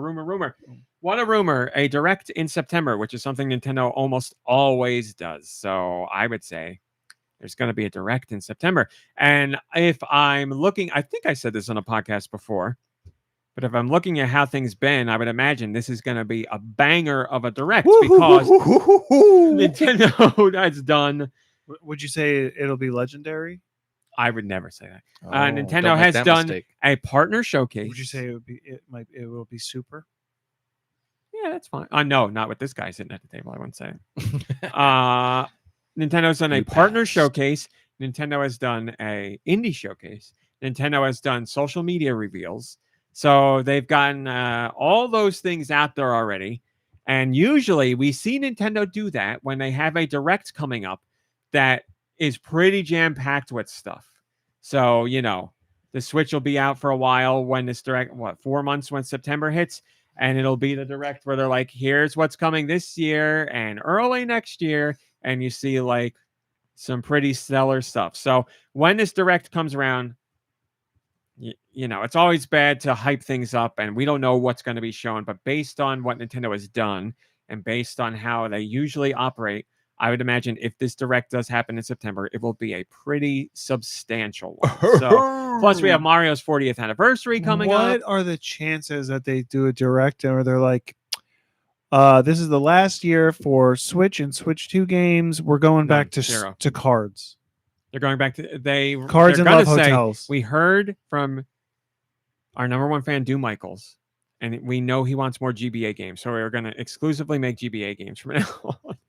And they're all going to be Pokemon. They are all Pokemon. And they'll show a picture of Do at Pokemon World Championships. This story stinks of spiders and flies. So yeah, Nintendo Direct in September, rumored. We'll find out. Very quickly, the Animal Crossing Crocs are available right now with Animal Crossing Gibbets as well. Which one of you put in application, not an application, but like I have an applied to entry- be a Animal Crossing an, Croc an owner. entry in the sweepstakes or no, that wasn't this one. Never mind. It was Crocs, but it wasn't for this. Sorry. A whole story that went I'll nowhere. Crawl back under my rock. Sweepstakes for what? Crocs what? Krispy Kreme Crocs. I Did they show what they Where look you like? put your foot in Yeah. and the cream Yeah. squishes out. Also, Five Below has Croc lights now, like like Matt's. Matt. Yeah. I gotta get it. Oh, Matt, I what? should. Like Our headlights? cousin's partner has Croc headlights, and he was using them like on the beach, and we were like, "This is the greatest thing." I've ever Actually, seen." the first night of vacation when we walked, it was dark, and we walked across the street to go to our ice cream place, and we didn't know he had them, and he put them on, and he was like, "Follow me, guys," and he would like Nice. hold his foot up in your face and be like, Yes. "State your name and your purpose, like identify yourself." It was great. was great. What's that? Oh yes, I got a story about this. What's that, Josh? What are you saying? What's that? NPD is out. We'll be right back after a word from our sponsors. Hey, be quiet. I think I hear something. Yeah, I don't think you hear that, Josh. Circana is in, Josh? NPD is out? NPD is out, and Circana is There you go, in. buddy. Circana. There we go. MomBrain and I have a story about Circana. We do. MomBrain went to, Ulta? Yeah. Hey. And Oh, and Maddie Piss was there? kind of. We went to Ulta. MomBrain was looking at whatever. Doesn't matter. I'm snooping around, being nosy, reading Doesn't the matter. names of things. Woman looking at woman shovel. Let me think. You were looking at I hope Ulta Concealer? is, Close. You were looking at foundation I was. countrywide, right? to match your face to cover your eye bags. Correct? Yes. Hey, you wanted the details. Yeah. Here we are. And I helped you For pick specifically you for a said wedding I we helped have you coming. pick the perfect color. You did the shade that I thought I was gonna need.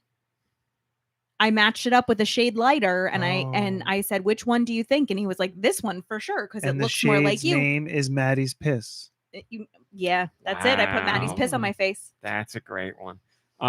So we were there. I was reading the names of things and snooping and whatever. This isn't really going to have to do with Circana, is it? 100% will, yeah. Okay. And I was reading something. I don't remember what it was for, but it had a little asterisk. And I was like, what is that for? Like, I want to see what they're trying to hide. Because they were saying, like, this is the #1 concealer and whatever. And I read the little thing. And it was like based on numbers from Circana. So I went on Blue Sky to old Matty Piss.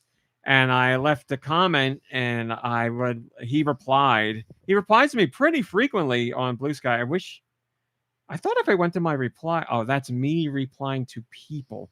I wanted to read you what it said. This is terrible now. Awkward. You know what? I'm just He gonna never replied to you, Yeah. did he? I'm gonna live in the awkwardness. We're all gonna live here.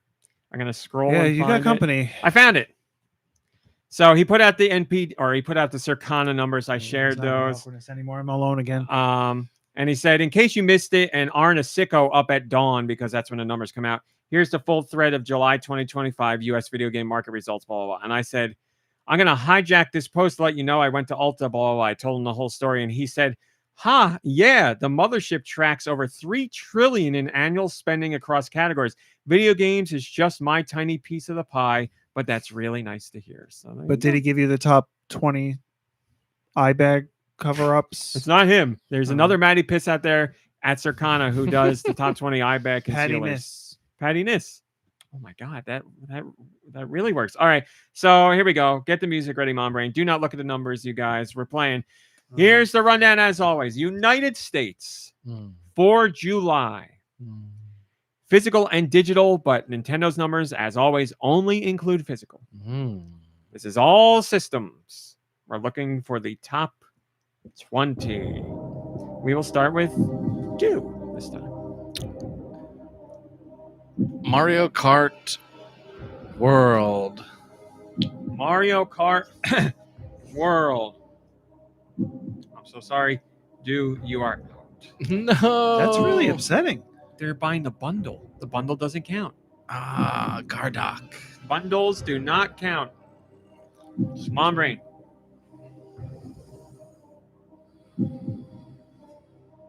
Donkey Kong.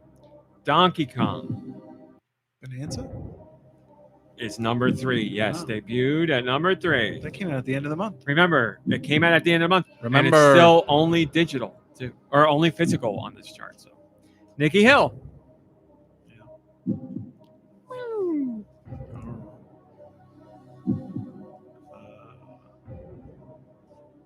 Hurry up already. Oh my god. I'm just Oh my asking you God. for a video game Call on a of video Duty. game podcast. Call of Duty, yes, number 5. MomBrain. they released a non-bro version.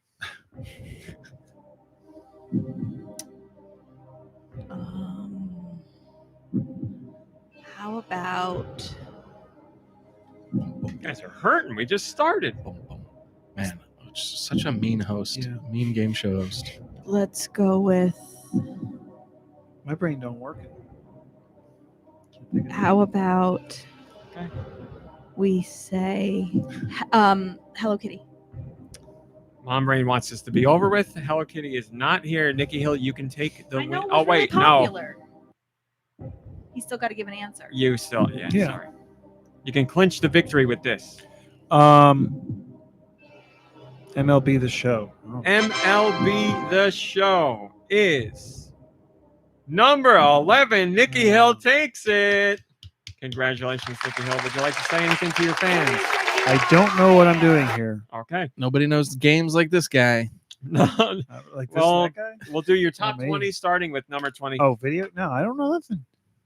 I'm just guessing out of my F1 25, Oh yeah. Marvel Spider-Man 2, EA Sports FC 25, Split Fiction, E-Ring Night R, Oh. And Rain. and Rain. Damn it.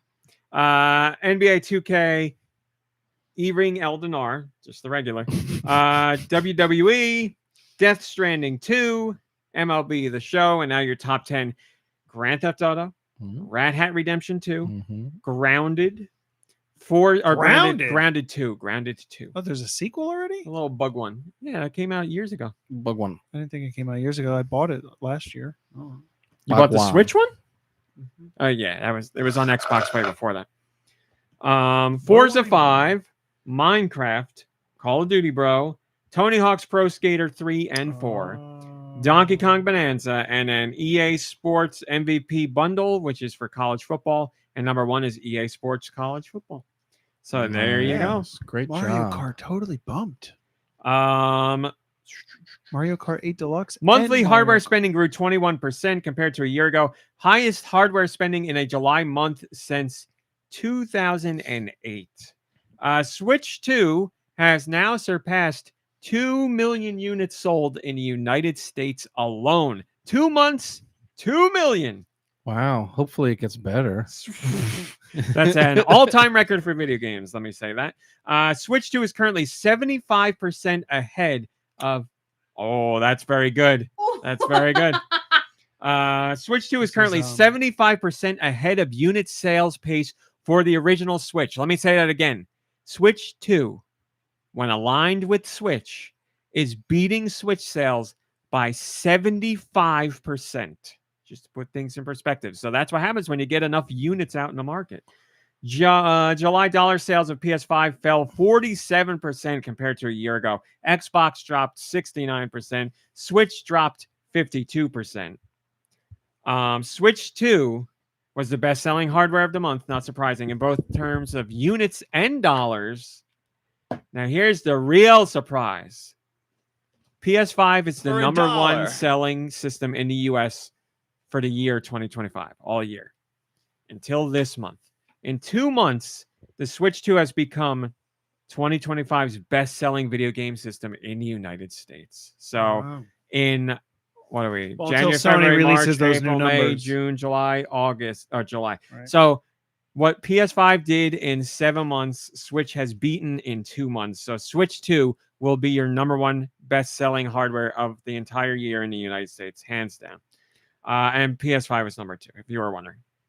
Unless Sony finds some other numbers hidden. We but sold like a few more that PS5s that we didn't They notice. fell behind a cabinet. Yeah. Here's your top 10 Switch 2 combined, starting with number 10. Hogwarts Legacy, Smash Brothers, Breath of the Wild, Tears of the Kingdom, Mario Kart World. There's your solo entry for Mario Kart World.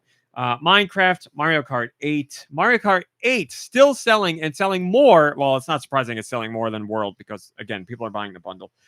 Tony Hawk's Pro Skater 3 and 4. Super Mario Party Jamboree at number 2. And DKB, Donkey Kong Bonanza, at number 1. Thank you, Matty But Pitts. how many Switch 1 versions of Donkey Kong Bonanza have sold over the Switch 2 version? We'd have to talk to QVC directly to get those numbers. Tendonin says, so no disingenuous claims that Switch 2 is flopping yet? I'm sure we'll get there eventually. Yeah, I'm going to say by... I'm going to say maybe October we'll hear that. Because people are going to be like, I'm going to wait for the Black Friday. And yeah, I think October, but The Black Friday. The Black Friday the yearly event. The Black Friday sales is what I meant to say. Maybe we'll hear something in September, but I think we're good September, October. Although Pokemon's releasing in October, I don't know. And in November, you're not going to hear it. And December, you're not going to hear it. So I'm going to go October or January. That's when you'll hear it. It's my guess. Or I could just write it and make it be. All right, Nikki Hill. It's that time of the week. I don't know what that means. Oh, I do mine first. Don't I? What am I doing? Sorry. Man, it's my own site, and I read them in order of the site, and it's like I forget how to do the podcast. I go first. North America, what do we got? I'll tell you. I'm so sorry, MomBrain. No, you're fine. Hello Kitty? I apologize for this advertisement. That looks glorious.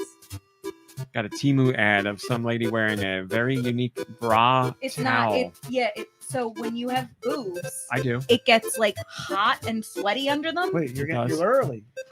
So when you like Can get I? out of the shower, Try. especially in the summer when it's hot, sometimes like your boobs, like under your boobs, doesn't dry.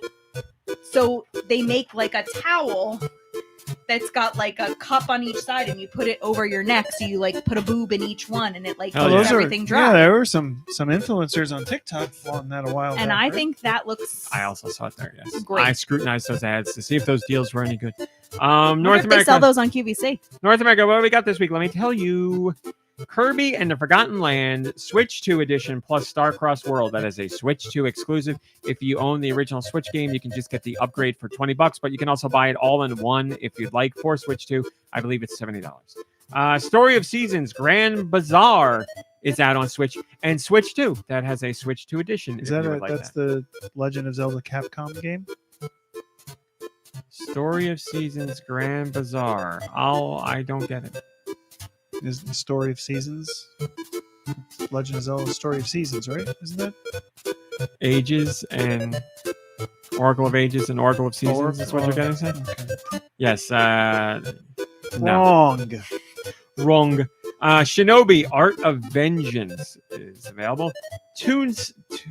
Tuestein in Elfland. Good luck reading that one, Nicky Hill. 4-in-1 bundle. 40 sports games in one. Ash Pines, The Motel. Bad Cheese is coming out September 1st. It's a Mickey Mouse, it's like a Steamboat Willie-esque, Mickey Mouse-esque, first-person, interesting-looking game. That's coming out on Switch and Switch 2. With a very notable voice actor. Yeah, is that right? It's not that Nolan game? North. It's the other guy, right? Troy Baker? Troy Baker. Is that John game, Dacre? or is it Mouse PI? I don't remember because Oh, there's it might be two Mouse- there's two. of Mickey them? Mouse related, black and white, first person. What? Music. We always do this. Oh, I think it's Mouse. I don't remember which one. PI. Yeah. Bahamut in the I guess I Whack can Whack look it up trade. now that I was given false info. Bang Man. Battle of Rebels, Boulder Dash 40th anniversary, Cross Picks, Death Mask, Demon School, except that's not true. It just got pushed back. Mouse Dogs. PI. Sorry. It is Mouse PI, so Yes. wrong mouse game. Demon School, like I said, got pushed back. Dogs Organized Neatly. Hmm. The PC 9801 version of Puyo Puyo. Escape Game Room 05. Farming Collection. Flood Parkour Obby. Georgie Yolki 64, The Furry Tale. No idea what that is, but I'm guessing it's a 3D platformer. This guy will take care of it. Glory to the Heroes. Goosebumps, Terror in Little Creek. All hail the goose. Green Veil Hike, Karate Survivor, Night Quest, Goblins Raid, Legends of Amberland 2, The Song of Trees, Lost Lands X, Ludo Double XL 2, Neko Bento 2, No Sweet Looks, Overpowered 1, Mars Infestation, Pattern Thinking Puzzle Build It Before 10, Space Adventure Cobra The Awakening, which is based on that old anime license. It's a Metroidvania, and I've heard really good things about that. Spot the Wrong Character, Star Trek Resurgence, which got rated for Switch over 2 years ago, and only got officially announced a couple weeks ago. It's out now. Sumerbit, Super Robot Wars Y, Super World War, Turnox Games 4-in-1 Bundle, The Nameless City, The Nameless Slay Dragon, The Wolf and the Blood Moon, Thief Simulator Mastermind Edition, Varley, or maybe Varlet, Voxelgram 2, and then finally, we are busy digging a hole. Autumnal Blake says, I'm tossing up between biting the bullet on Story of Seasons or waiting for a sale. The previous games on Switch went on sale quite often. What a hole. So I think I'll wait for a bit. Paying $90 Australian money is a bit hard to justify. Yes, there will probably be a sale. You are correct. But now, on to the greatest game salesman of all time. Is it Ubisoft? Is that No. what you guys are saying? No, it's just I'm agreeing with them. Marvelous puts those games on sales pretty frequently. How? Sorry, I asked a question and interrupted you. I was complimenting you and you steamrolled it. Yeah, I don't need to steamrolled Willie. And now for the greatest salesman who never actually tells you about the sales. Who hasn't sold a thing. That's me. I guess that's what you're hinting at. Me? Are you talking about me? Europe has some games coming for this last week of August, the year of our Lord 2025, August 28th. We got there. So What for are the next Oh, European there we go. masterpieces? Finally. Sorry, Josh, we're talking Find thank you. out with QVC. Nicky's sweet You and Josh? Thank you, Josh. releases. Thank you, Josh. I got 2 introductions today. Feels awkward. Can't be any more awkward than usual. Anyway, Switch 2 has the Kirby and the Forgotten Realm, Nintendo Switch 2 edition, and Star-Crossed World. I'm fed up with this world. But that's only for Switch 2. Also, Story of Seasons Grand Bazaar Nintendo Switch 2 edition. Again, that is also available on Switch. It's available on Switch, but you can also get the Switch 2 Yes. version. Or I think if you buy the Switch 1 version and you have a Switch 2, you can upgrade that thing. I'm not whatever, sure of the blah, blah, upgrade blah. path, but I believe you are correct. And if you buy physical, it Well, works that way. I know nothing about this. I'm still learning, folks. But for regular Switch, also available Switch 2, backwards compatible, I guess, right? If you have a Nintendo Switch, period. That's how you started that sentence. I don't know what I'm saying. 40 games, 40 sports games in one. Autumn Isle, Bahamut, and Wak Tree. I don't know. Battle of Rebels, Card Shop Game Store, TCG Simulator. What's TCG stand for? Couldn't tell you. The card game? The card game. Trading card. The trade. Oh, there's no the trading card game. Okay, it's a simulator for trading cards. Thank you. Cozy Kingdom. Ooh, this sounds like they're trying to be manipulative or tricky. This is the Cross Picks, not Not Picks, Picross. Cross Picks. Oh. Cross Picks. Deadliest Deep Sea Catch. Yeah. Deadliest Deep Sea Catch Fishing Simulator. Okay. Death Mask. Escape Rooms. Nope. Rumors. You skipped a whole word there. Escape Game There you go. Rumors. R00M05 if you're trying to do a search for that. Find Sort Match. I guess it's a game, or maybe they're just telling me to do something. Karate Survivor. Kawaii Girls. Rural There Romance. you go. Night Quest. Goblins Raid. That's spelled KNIGHT. Korean drone flying tour. Jeez Louise. Korean drone flying tour on Ongma Ongnum. Ongnum style. Open Ongnum style. Lake Whoop, Park. Ongnum Lake whoop. Park. Laundry Boss Simulator. Yeah. Legend. Go ahead. I don't have anything. I'm just Okay. going to say you can literally do a simulator of anything, Yeah. I suppose. Thank goodness. It is a great time to be alive. Sweet Release Reader Simulator. Yeah, good luck getting through that one. Legends of Amberland 2, The Song of Trees. The Long Desert Drive. Now, if it was The Long Desert Drive, I'm in. Yeah. Lost in Loss. Lost Lands. Thank you. Lost Lands X. Or 10. Whatever. I don't know these things. I don't know. Ludo Been a long time. XXL2. Monster Saloon Manager. I'm assuming that's a simulator. Read that again. Monster Salon There you go. Manager. Oh, man. Well, that's not as fun. The Nameless Yeah. Slay Dragon. Neko Bento 2. No Sweet Looks. Particle Hearts. Particle Hearts is an interesting looking game. Check out the trailer for that. Particle Hearts, Farts, is what you know what Particle I'm saying. Farts. Fart particles. Anyway, pattern thinking puzzle. Build it before 10. If you're 11, good luck, I guess. I don't know. Recycling Center Simulator. Road Warden. That's that really highly regarded text adventure. So if you like that kind of stuff, look into that one. SF3RA. Or Sphera. I don't know. Probably just the letters. Shinobi Art of Vengeance. Silky Winds. Space Adventure Cobra The Awakening. Spot the Wrong Character. Story of Seasons Grand Bazaar. Sumerbit. Super Robot Wars Y. Super World War. I don't remember hearing about this one. Teenage Mutant Ninja Turtles Tactical Takedown. Yeah, we talked about it last week, I think. It's getting reviewed really well. If you like tactical games, It's out in tactical America game. already? Yeah, Oh. yeah. I've heard good things about it. Thief Simulator Mastermind Edition. Truck driving. Now, we don't know if that's really a simulator.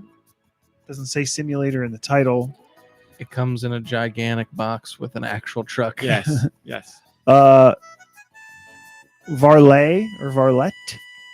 Vlad Circus Jim Varney. Bundle.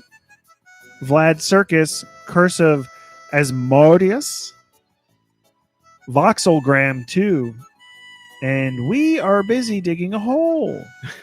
Is there a And comment Matt there? Damon movie? Nico Darunia says, we are busy listening to Nicky Hill's sweet releases. With 3 sweet emojis there. honey, chocolate, and chocolate chip chip cookie. Wow. Thank you. What a hole. And that is it for sweet Sorry. releases.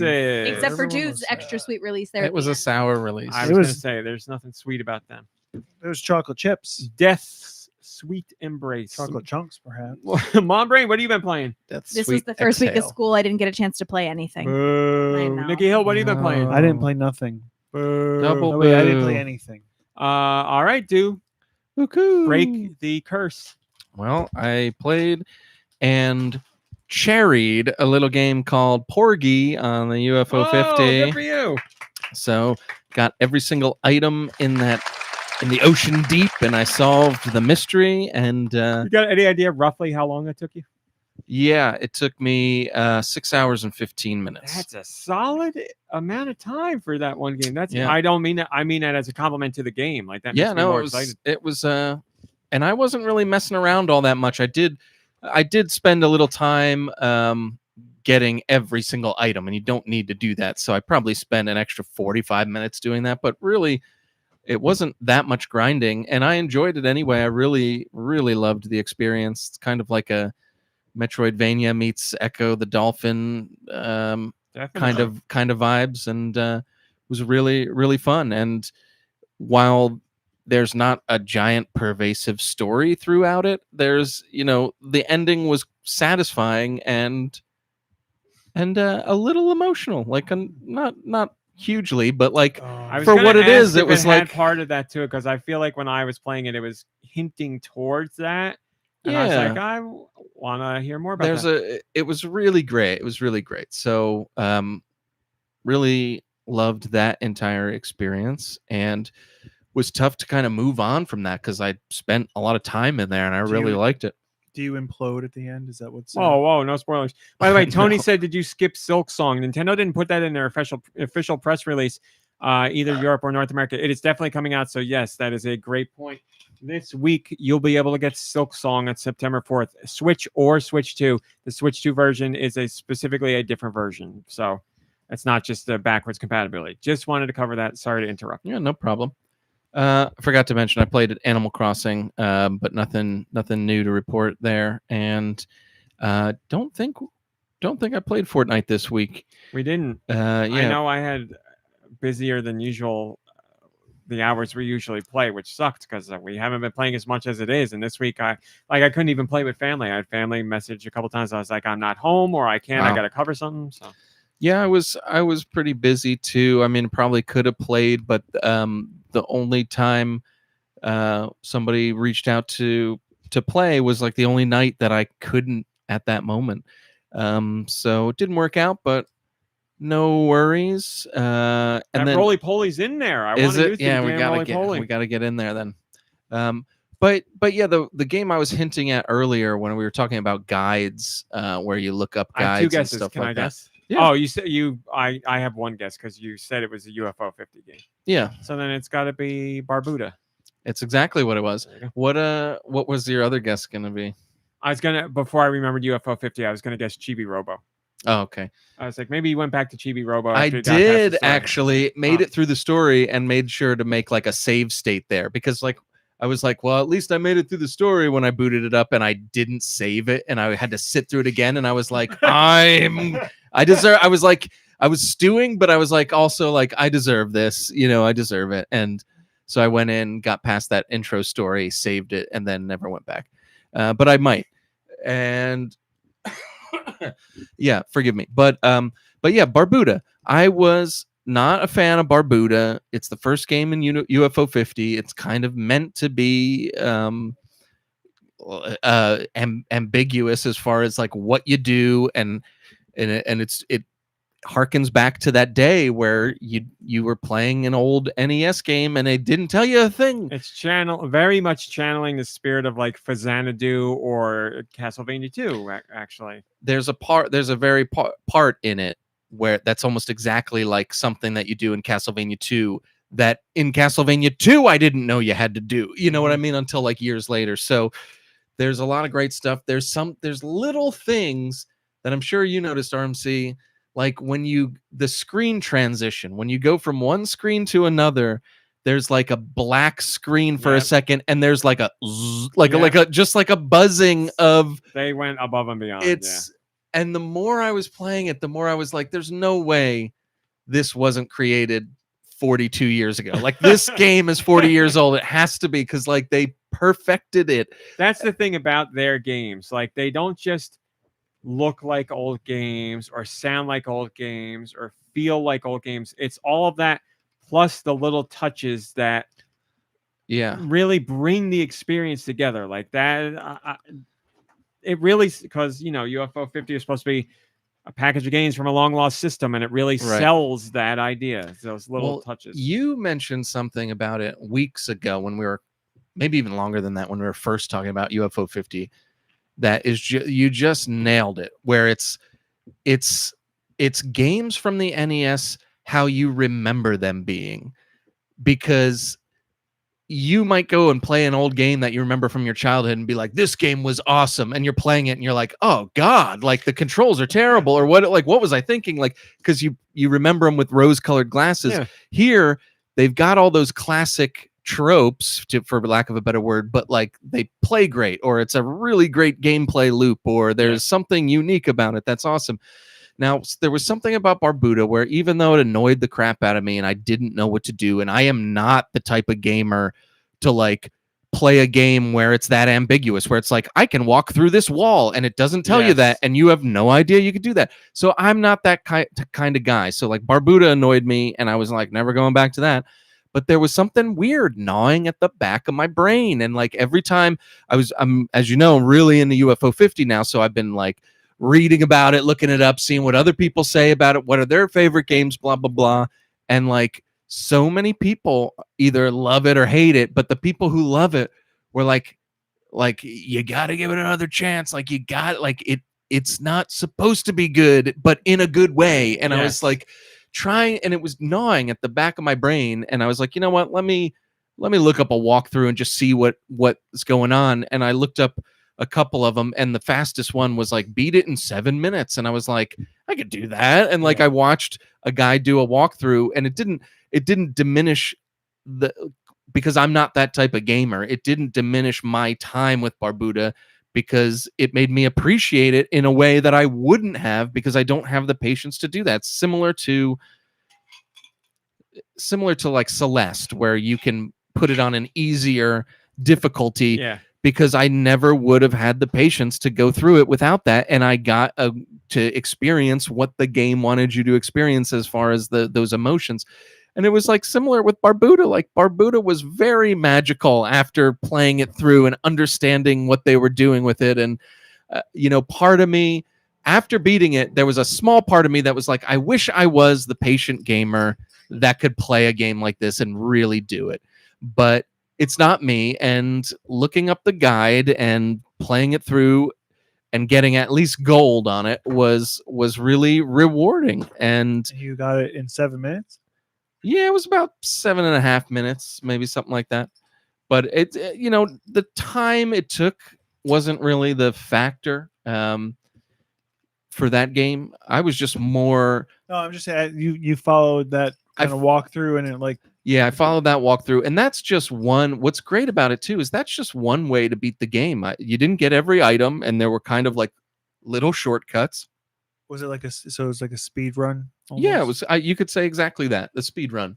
And so I did the speed run, but there's so many more rooms and a couple more items that I didn't get, and like now I understand the gameplay. I could go back in and play without any guides, and I'd feel a lot more confident because I know kind of how to start.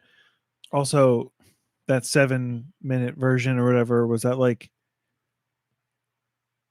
how people do speed runs using exploits of a game, kind of like, or was it No. just straight gameplay? And It was straight. It's straight gameplay, but It's one of those kind of games where when you play it organically, you spend a lot of time figuring out just what everything means and what it does and where you're supposed to go. But once you know all that stuff and like you really know it, you can blow through it. I haven't finished it yet, but I've spent hours with it and I love it. But I'm sure hours. You beat it in 7 minutes. He spent hours. well, that's if you're I'm playing kidding, I it like know. the regular way, it takes a long time because you're like, what's this? Where do I go? There's what a do I lot do? of- What yeah, does this there's- thing mean? How do I get past here? there's a lot of just kind of jumping, like metaphorically jumping into the abyss and just seeing. You only get 6 lives, and you use them on a run exploring an area, and you might not gain anything, but when you restart the game, you're like, okay, well, at least I know this area is going to look like that, and you just piece it together in your own head as you play over and over again. And like I said, I don't have the patience for that. I do, but this game is a little bit even more obtuse. Obtuse isn't the word, but there's like false walls. There's places to stand for 5 seconds without moving, and then you get something. It's like, how would you ever know that? Like kind of stuff. There's a game from the NES called I don't know how you pronounce it. It's either, I call it Milon's Secret Castle. It might be Milan's Secret Castle, but it is one of those kind of games, like exact same kind of thing, where there's false blocks and false floors and walls. You stand on these things and something will pop up, like all that kind of stuff. And I played the hell out of it as a kid. And I Didn't just we get something tied to that on like the Wii or something? It was on the Virtual Console. But there was like a sequel to it or something at the same time. Like something came out, or the same developer made it. I don't know. Hudson? That's what I want to say. It was Hudson. But like I have very fond memories of that game back in the day, because like I used to play the games that were like that, or you had to figure things out, and I just liked figuring them out. And then like my mom would play and figure stuff out, or like we'd work together, and like I just really liked those games to where their own detriment. They're like, we're not telling you anything, and you got to Yeah. do things that don't make any sense. And I totally understand that frustrating, making people mad. It's just I have a soft spot for those games. It's one of those things where you're playing it and you're like, this game would be cool if they finished it, you know? And then you're like, oh wait, they wanted it to be exactly like this. But yeah, I must say I'm glad that I did that. I found Barbuda really rewarding after doing that. And you know, like I said, I'm not that type of gamer to beat my head against the wall doing that, so I wouldn't have experienced it all if I didn't look up the guide, and I'm glad that I did. And I got like a way more a larger appreciation for Barbuda, because that certainly was not one that was really on my radar for going back to. But yeah, so chalk that up on the list. I played some more Party House as you. Thank you very much. Great job playing it. That is one of Name of Austin's favorites. Like his favorite is House Party. Party House? Party House. Party House. But he's fascinated with Barbuda as well. And he's like, I want to hook up Barbuda to like a CRT TV and have like that real old school experience. Yeah. And I'm a fan of Barbuda too, but I know that's like a very high barrier for you. So the way you handle it and that you ended up appreciating it, I think that's great. So congratulations on doing that.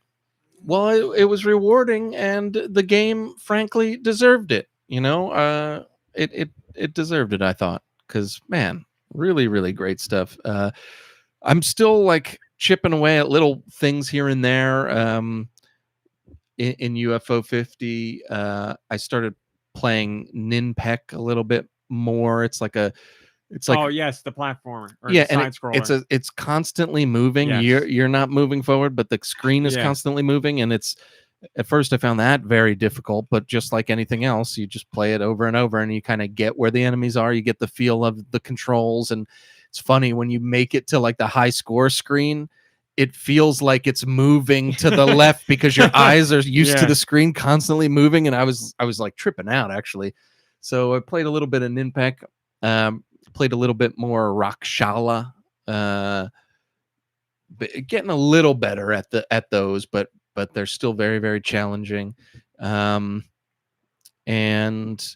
yeah, I'm kind of looking for my next big epic in that one. I don't know where to go from there. There's a bunch of games that I can tell are going to be a little bit longer, but I don't know how to dive into them. And then you were sending me Smooth McGroove doing a Deltarune song, and I was like, this is so good. And the little clip that he was playing of Deltarune while he was singing looked awesome. And I was like, I should be playing this. Like, why don't I get back into this? And I didn't do anything. So You didn't play it? I thought you were leading to that. no, I didn't, but I want to. I want to, but I'm playing, you know, like I'm playing UFO 50, No, yeah. and like there's 40 other games to play that I haven't really given a huge chance to. So there's like Did that. you But finish then, Donkey Kong? yeah, long ago.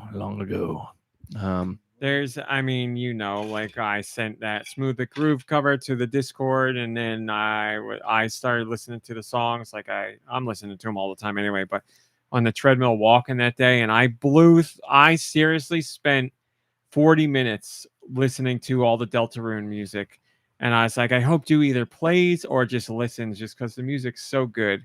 And then like I was listening to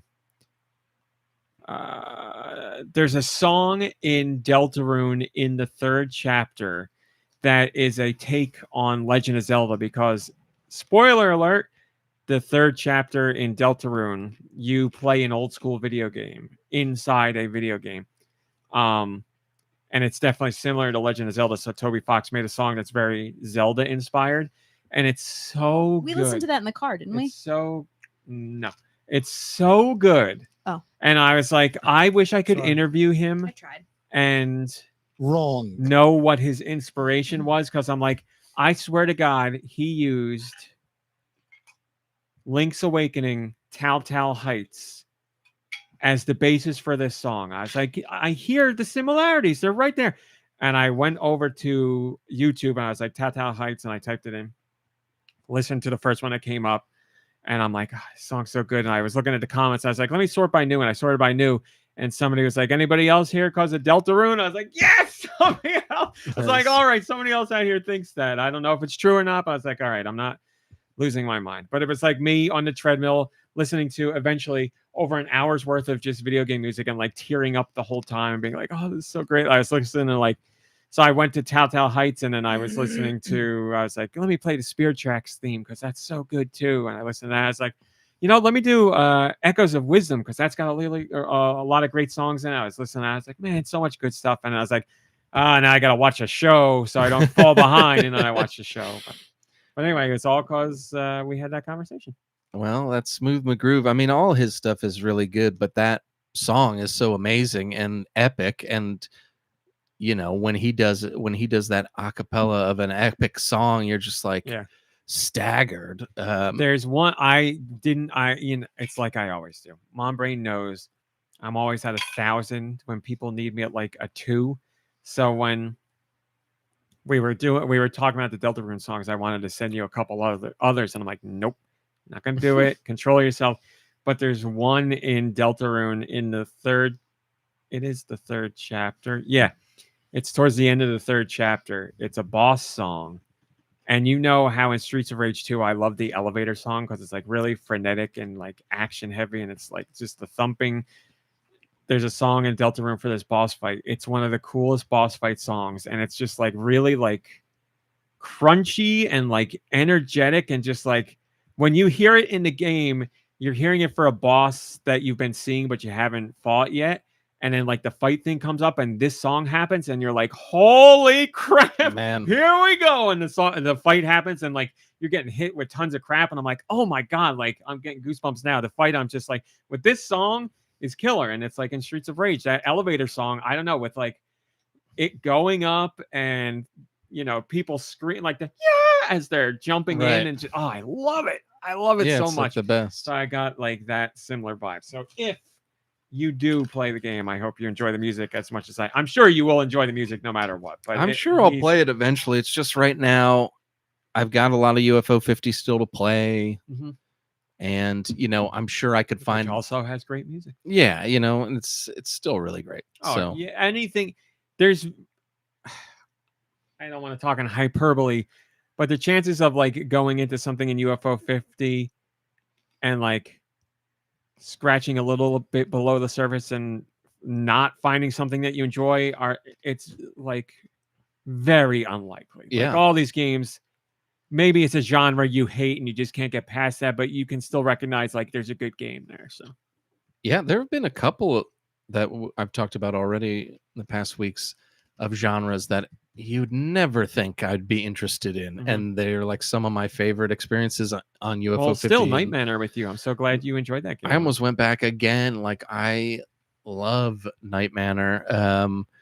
And you should look on the NES collection on Switch because that game, while modern, made now, plays very similarly to those games from the NES. Like I think you would like them almost just as much. I don't see why. Like there's no like quality of life or anything in the old ones that I can, or in Night Manor that I can remember from the old ones that would make a huge difference for you. And I know there's some on the Switch Online NES collection. I have to take a look because I borrowed. Oh, I wanted to mention this. I borrowed your NES controller for the Switch, and it's incredible. Somebody I want to say Joe Shabadoo in the chat was saying they were playing with a Famicom controller. Somebody was. I apologize. It's the best. It just feels so right. I got to do it. I keep saying I got to do it, and it's only because I haven't gone back to UFO 50 yet. I will 100% do that. It's great, and it just feels, especially if you've been using a different control, like the Pro controller as an example, because there's just so much unnecessary crap. Like when it's just the 2 buttons in the D-pad and you're just like living. It's a mental thing and it's a physical thing. I feel like it's a real, it like makes a real difference with the connection to the game and how you feel when you're playing it. Like it just feels better. It was awesome. I saw on Reddit somebody made an LX system that plays That's UFO 50. awesome. So like That's the fake awesome. system from Have the you thing. watched the whole thing in the beginning of UFO 50 when you Yeah. first started? I love that whole thing. Like that whole thing is like a it's like a mock-up of like a demo scene video. There's Yeah. demo scene videos where like people would make videos showing like, or they'd make software showing like, here's what you can do on the NES, or here's how far you can push the Genesis. And it'd be like really cool chiptune music and then like graphics that you wouldn't normally see. And they take that demo style approach to tell the story of how UFO 50 was found. And I Yeah. love it. And that song is great too. It's such a cool start. Play forever. There you go, Radical Defect. You're exactly right. Yeah. Love it. So I got to look up that thing on Reddit. That's really cool. Yeah, UFO 50 is now officially my number one played game on the Switch 2. So beat out Donkey Kong Bonanza and Mario Kart World. And it's not slowing down I was going to say, you're just going to keep adding to it. yeah, seriously, there's a bunch of games that I haven't. There's 3 games still that I haven't even dusted off. And then there's a bunch of games that I only put, like 40 seconds in just checking it out. And then there's probably like 5 on deck that I've been like trying to play but not putting enough time concentrated on just the one experience. And then of course there's Party House, which I cannot stop playing. 6 is still my best streak, but we're working on it. So yeah, thanks for listening to me and go on and on. UFO 50 is just so great. I couldn't be happier that it's on the Switch. I just hope we get things like that. It's funny.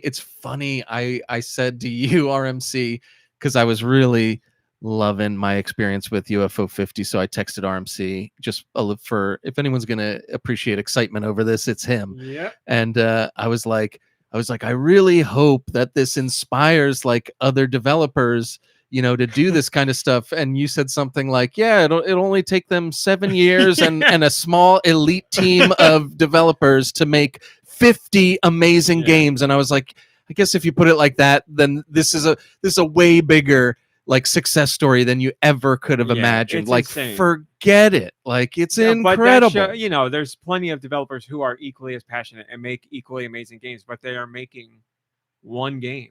And the fact that this is more than 50.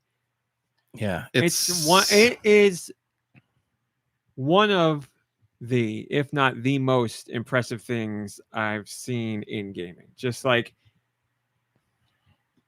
to have such a small team, to spend so much time. We've seen that a lot.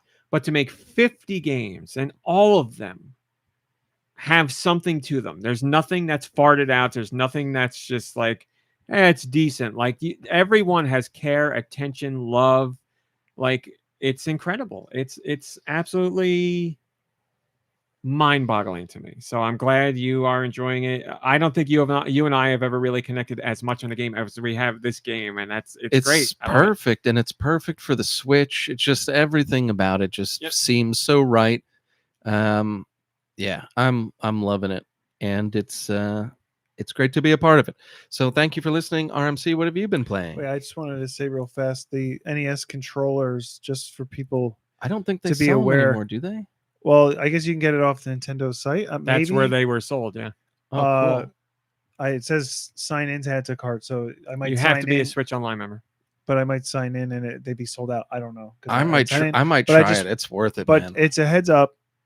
They're for the Switch, and you can't charge it any other way than attaching it to an original Switch. Same with any Switch controller. Joy-Con, whatever. They can all connect to the Switch too, but they have to be charged however you're charging them on the Switch. Yeah, so that's charge them on a surprising. Switch or get a Joy-Con charger that's Nintendo separate. 64. I'm assuming the Sega Classic All of them. and Every the single one, GameCube, minus GameCube. but they all have a USB port, not the NES. Yeah, I've got one. the Super Nintendo controller, and you can just plug that in with like the Pro controller jack, Yeah, So I just don't want people to buy it. They don't have an original Switch It's or a a way to weird- charge. it seems like a weird design choice for the It's- NES controllers, but Well, luckily, they made it, 6 years into the Switch. They weren't thinking about, we better make sure this plugs into the Switch too.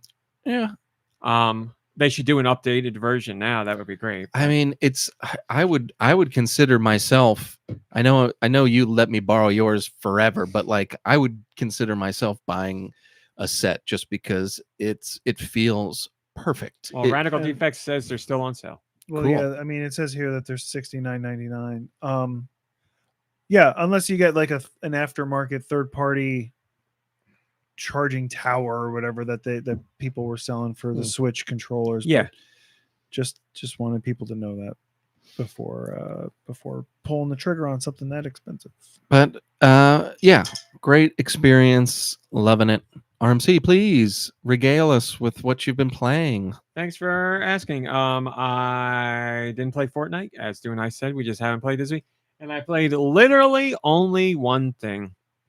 And I've been putting in the work. I've been playing Donkey Kong Bonanza. I've been playing. I'm putting in like 3 to 4 hours every night. I've been scheduling my day and my walks very particularly to make sure at night, usually around like 12 or 1, I have time to play. So that's what I've been doing because I've been really enjoying it. Now, I need to talk to you, but we need to talk in spoiler-free terms. You want MomBrain and I to leave? No. You guys want privacy? No, we want our parents to hear this. So I don't know how you finished this game so quickly. Do you know how much time you put into it? Do you have any idea? Yeah, I think 45 hours. Okay, so you put in a good amount of time. I played a lot. Okay. I don't know how much my time is. I'd have to look. But Didn't I somebody put in beat a it lot of without time. even collecting bananas? I think You need bananas for sir. I thought there was like a video. Somebody like posted something that was like, "Yeah, I beat it without doing whatever." I was like, George, was that you? I was collecting lime. Do you need bananas? I don't at any think point? I don't think so. You need so. gold at certain points. But anyway, I'm playing it. I need to talk. I think you're at like 20 hours because I can look and see how much. So Creepy. you're probably between. Because 20 and last 25. night I got to.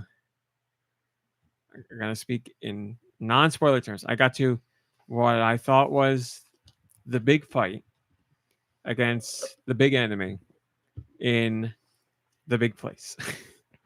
And I did that big fight where you run through that whole location to get up to the thing, and I did that, and the credits roll, and Oh, you're pretty. You made it, man. Wow. so the credits roll, and then you see an image that says like 3 months later, and you end up 3 months later.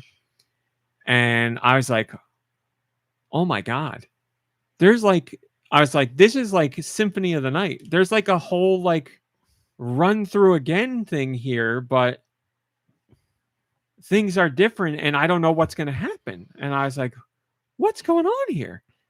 So I don't know what the actual end of the game is. I can say I beat a big boss, the credits rolled, like the full credits, then things happen. It says 3 months later, and then it's like you have a whole new mission to do. Like there's a whole new thing to do and a whole new thing that you got to go talk to people. And I was like, it's the only time I've played a game where I'm like, I literally don't know if I finished the game or not. Like I've played games with false endings before. I'm like, oh, you got me. But wasn't there this a Mario one I'm like, game? I don't know if I've beaten the game or not. Wasn't there a Mario game where after you beat it, like you unlock Luigi or something? Well, the princess was always in another castle. Every Is that what every it was? Or most it was all Mario a dream. games have they end, but if you get all the whatever's in a world, you'll unlock the special world, and then there's a true ending at the end, or No, a super special level at the end that you need all the other things before it to unlock. I vaguely remember something where like you finished it and then Luigi was available to play through or maybe that was just like you can play through the whole game with Luigi. Yeah, and I want to stress that's not what this Right. is. This is you have all new things to do. Things have been moved around. You have a new thing going on. And I'm like, I might have another like 30 hours ahead of me. I have no idea. And I'm not complaining at all. Because I was, as the credits rolled, I'm like, I'm really sad this is over. How many levels after the forest level did you play? I went, baby. I went. Yeah, So really- I got to the rainbow block thing that you were talking about, which is Finally, obviously the next level. How cool was that? That thing is Isn't that awesome. amazing? That thing is really awesome until you get layers later where you pay the fractones. I don't want to spoil too much, but you pay the fractones and they make the dome and then you throw things. That's And what I'm I like, was. this is nuts. That's what I was talking about the week before, where it was like I was doing that and adding to it, and I was like, how is the console even managing to like handle this? I got it to a point where it was chugging. Me too. Like, because the one, there's the little fractone. It's like, I need you to break through like 70,000 meters of whatever, and he needed 70,000 meters of that. I was like, well, I'll go back here, and I was throwing it, and it's like, it was, so I'd like go in the challenge thing to reset it and come back out, and then everything was empty. But yeah, I was like, and there's that one part where the you got the laser thing that shoots the stuff out of you, and it's making paths too. And I was like, this is really cool. Yeah. When they first told me, you pay the fractone and then you do the thing, I wasn't sure what I needed to do. And I was like, wait, does it mean do this? And I did the thing you're supposed to do. I was like, this is awesome. I can just do this wherever. Yeah, so it's totally cool. But I yes, really like loved went, like I said, I was playing it because I didn't want to stop. I was having a lot of fun, and I really wanted to go. So I played a lot. the fast food level. I'm sure you hated it. All right, so the resort level or whatever has the giant watermelon and other big fruit. No problem there. That's fine. It's just big fruit. That's fine. How did it sound? Oh, I can understand why they spent a year getting a watermelon. Right? So there's the resort layer. There's other layers. I don't want to say too much spoiler, but food one was fun because it was like a theme park, right? That's so more it's fun than normal. It didn't bother me. The food element didn't bother me nearly as much because it is thematic. Yeah, it's not, I guess, spoiler alert. Yeah, it's an amusement park, but it's like a food-based amusement park. So it didn't annoy me so much because you have, like a Ferris wheel and whatever. And I really like the part where you're in the air and it's got like the swinging gondolas or whatever. Like, I really like that. I liked all of it. I love a theme park level. Yeah. I will say that level, as far as getting 100% into bananas in levels, that one was tough because that level is pretty big. And I was like wandering around, it's like every level in the game. You wander around and you're like, you get sidetracked and you're like, oh God, what am I going to do? Oh, I've been smelling hot dogs all podcast. Well, yeah. And then I was like,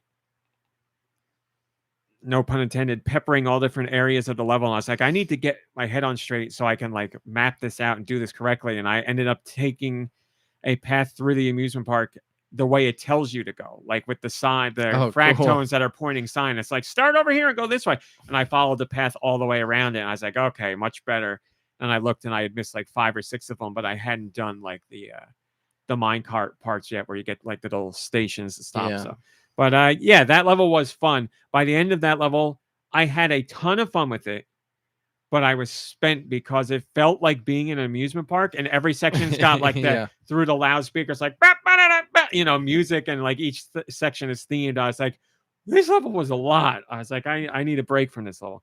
Hello, Anastasia Beaverhausen. Oh my God, Anastasia Beaverhausen is here. Anastasia Beaverhausen. If you were already here, and I didn't say hi to you because I would have had a freak out like this. Yeah. It's so great to see you. I wanted to tell you, I think I either tried to follow you. No, I follow you on TikTok. And I think I tried to message you, but you don't follow me, which is fine. But I wanted to message you to tell you, like, the stuff that you what do you do on TikTok when you reshare? Repost, whatever. Repost, yeah. Your reposts are incredible. You have some of the funniest stuff I've ever seen. I've been waiting months to tell you that. It's great. You have your selection of TikToks is phenomenal, but it's great to see you. But anyway, there are so many stages in later layers that are really cool. Like, there's some really interesting ones that are just like, I don't know. I don't want to spoil, but just like, they don't hamstring themselves with creativity, and it's not. No. And there's levels with different layers, and the layers don't feel like, well, this level is this theme, so we got to make every layer exactly. It's different. It's like always kind of fun and continuing, and you I don't know. They don't screw up. And actually, one comment here. Steve Weiss asks, is Bananza better than Odyssey? For me personally, I'd say so much more fun. Down, like, hands down. As far as just moment to moment fun, I'd never had so much fun than when playing Bananza. I just couldn't stop doing it. And I loved Odyssey. I really did. But I just wasn't having fun every second of the experience where like Bananza just like is nonstop. I really liked I can say names and they shouldn't spoil anything. I really liked, let me look. The Tempest layer. I really liked Tempest layer. Yeah, that was cool. Because when you get in there, it's like you only hear what's going on in the environment. And then when you get down like into the island, you hear music and stuff. I really like that. My favorite one might have been the landfill layer. Dude, I was gonna bring up the landfill layer. Wasn't that awesome? Really fun. Like the way you dig your way through that one, I loved it. I think that's the one I did. Place in Staten Island. Oh, The dump. I think that's the one I did the fastest because I couldn't stop playing that level. Like I was. It was really cool. I was all over it, and really cool. I just found every secret in that one almost immediately. It was just so easy to play that one. I also really loved the atmosphere of the forbidden layer, which is the second to last layer, just like the lead up to what's going on. I really liked. You're like, what's going on here? And like the seeing a thing ahead of you. I'm like, this is really cool. So yeah, I'm loving the game. I thought like I'm gonna finish this tonight and talk about it on the podcast tomorrow, and then I'll be able to go right into Kirby. And I'm like, I guess I'm not. So here's a couple things. Again, I'll dodge spoilers as much as I can. If I say something you consider a spoiler, I apologize. I'm really trying to avoid them. So I had something spoiled for me, which I said last week. No. You remember what it was? Yeah, it was cruel to get that. So I had that spoiled, and yeah, this guy. What? Jesus Christ. Yeah, you know you did it because you looked at somebody. Well, no one's looking. They're listening. Now that you've said things. So anyway, as the game was going on, I was seeing hints where I was like, I think this could potentially happen. And then in the game, it happens. And I freaked out because I was so excited for it. But I also knew I was 100% robbed because I would have never gotten anything where I was like, this is definitely happening. When it did happen, I was like, oh, and the stuff, I'm going to tear up thinking about it. The stuff that he says, because it's like an acknowledgement of how Nintendo felt. And now they recognize that fans felt a different way. You're talking about Diddy Kong? Yes. Sorry, spoiler alert. So what happens, what is said here, I'm like, that's such a great recognition. It's like a wink, wink, nudge, nudge, wink, wink, if you know thing. I was like, that's great. But the way I also feel so dumb because right at the false end, when you're fighting the Monkey Man, and you see this thing, the core, I'm like, of course, because this looks like this. How did I not see that? I'm like, that's been in my face for the last like 40 minutes, and I'm like, I'm so dumb. But so that happened, and it was great. And the music, I don't know how much you know about it, but like there's little motifs throughout the whole rest of the game from that point that are from stuff in the past. Yeah. And I'm like, oh, this is so good. And they do another false ending there that is beat for beat a false ending that happens the first time that happened in one of those games. And I'm like, this is so good. And like, they did that whole thing so much justice where I was like, you are forgiven for ignoring this in the past. I was like, this is happening now. This is here and it's making up for not being here for so long. I was like, this is great, like phenomenal. They treated that so well and made it feel really big. I was like, this is great. Couldn't have asked for anything more, but I will be forever pissed that I had that robbed from me because I would have freaked out. On a lower level, freaked out when that happened. Like I like shot out of my chair and I was like, yes, because I wanted to see it. But I was like, son of a bitch, if that didn't get ruined for me.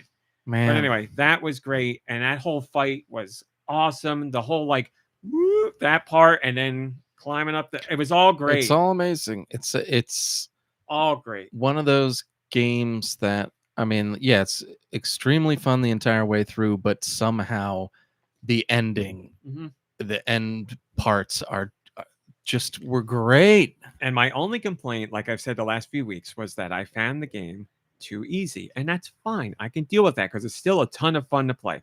I just want a little more challenge.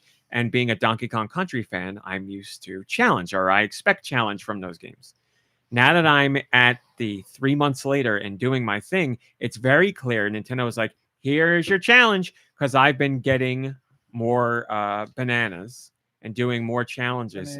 And bananas. Organic bananas. And I'm like, okay, these are challenging. Like, even getting some regular bananas has been a considerable step above in challenge. And then there's special challenge. I don't know if you've done any of these. I'll say this because spoiler alert, I don't think it's a big spoiler, but I'm going to put it out there. Spoiler alert. Fast forward a minute. You get the platforms that you stand on where it's like boss runs, something like you get in a Zelda or something like that, where you it's like one of them is like go through 13 different waves, and if you die once, you have to start from the beginning, and you get like 4 bunches of bananas. So it's like 12 waves of timed enemy fights, and then one boss fight that is also timed, and you get 4 bunches of bananas from doing that. And I was like, I started doing it last night, and I did it for like 45 minutes, and I kept getting close, and I wasn't doing it. I was like, this is tough, but I was like, this is what I want. So today I woke up, did some work, and I went back down. I'm like, son of a bitch, I'm gonna beat that thing. And I got that one done, and then I found out there's another one, and it's 5 boss battles in a row. Oh wow. No timer, but 5 boss battles, but the difficulty cranked up by like 4 or 5. It's like, you fought this guy before, but now he's on fire and he makes lava platforms, and like one hit takes away half your health. I was like, yeah, this is what I want. So I started doing that one, and I gave it like 2 tries, and I got killed twice pretty early on. I was like, I'm definitely coming back to this. But that challenge I've been looking for is clear right at the beginning of what I'm doing now. And I have what seems like so much more ahead of me. So I'm like, yes, this is exactly what I want. So that complaint is taken away because that's what I want. And I think that's great. Let people enjoy like the main game and give, I'm sure people will have challenges and some people won't and whatever, but I like the approach to that. And then for those who want more and are looking for something more difficult, it's there in a sizable amount of content. So I'm down, but I don't know how much longer I'm going to be playing this game.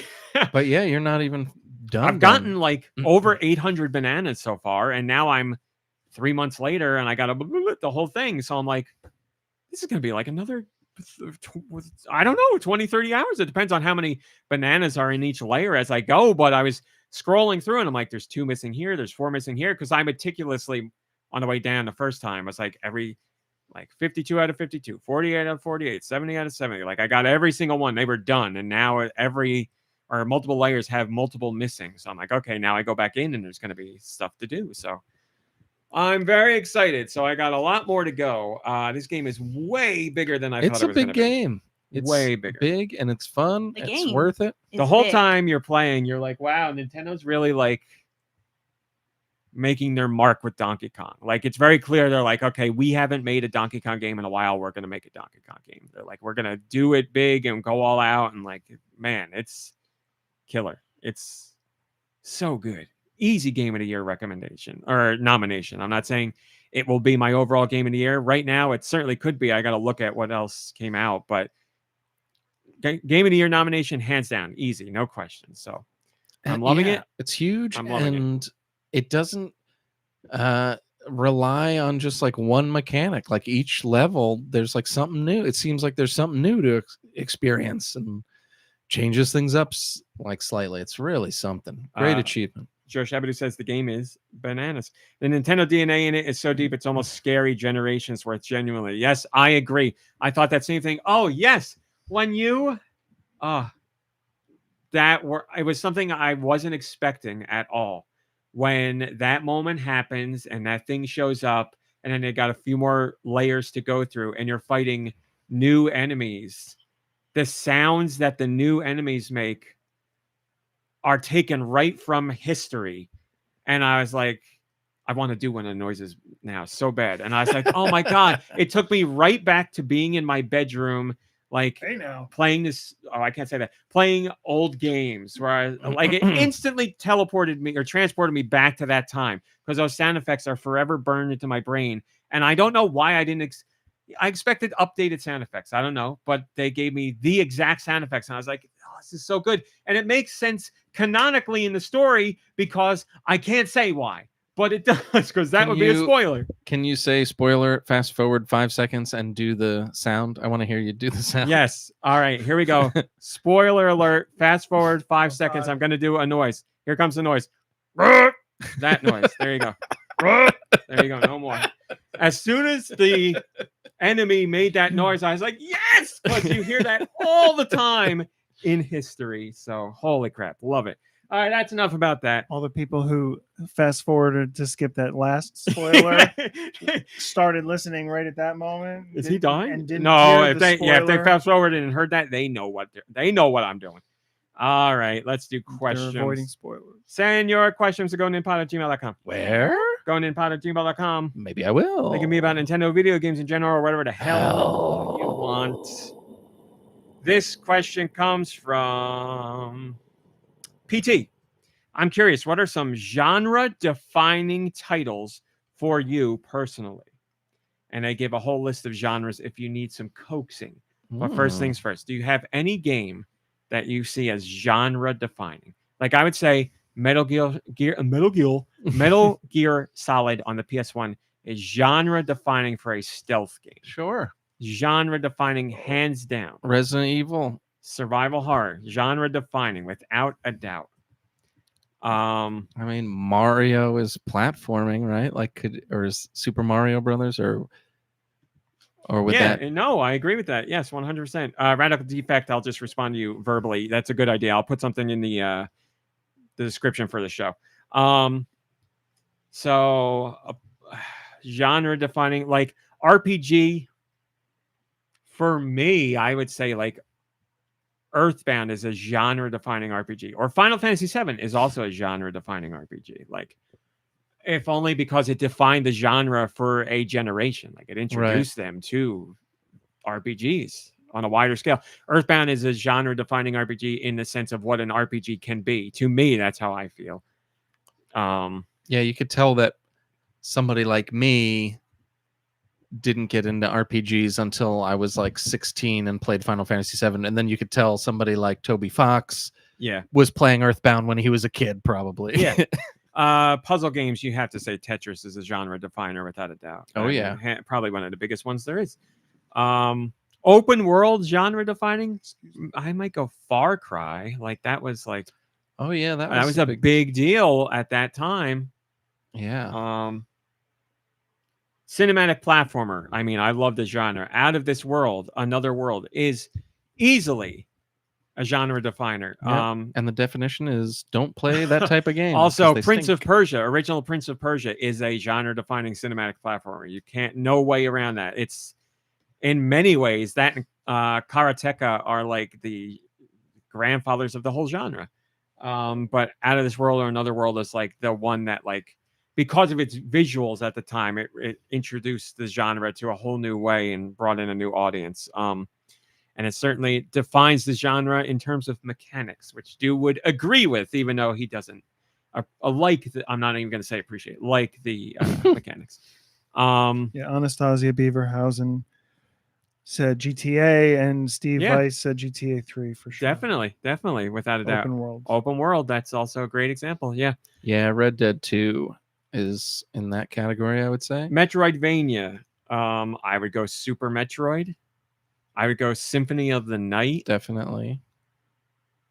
That's a great one because there's a lot. Genre defining. Can like Ori be in that category? I was thinking about it. To some degree, there is something that makes me want to put it in genre defining, but I can't. It's just such like, I know we view it as like one of the pinnacles it's of like what the genre pinnacle can of be. that genre, but it might not. To say it defines the genre, Is yeah, it defining like the first best use of it. Well, defining it is like, here is what this genre is and can be. And Ori, I look at kind of as that, but also just like a shining example of the genre in general. So genre defining and defining of the genre. It depends on how you look at it. It's interesting. Rhythm or music game. You got to put Guitar Hero out there. I would put Parappa. Rabbids. see like Parappa. Parappa is not that popular. That's the problem. Like it didn't like. Doesn't have to be popular though. If Yeah, it's a but to perfect define a example of- genre means like after the games that come after it are forever in the debt of this game, and Parappa didn't really do that.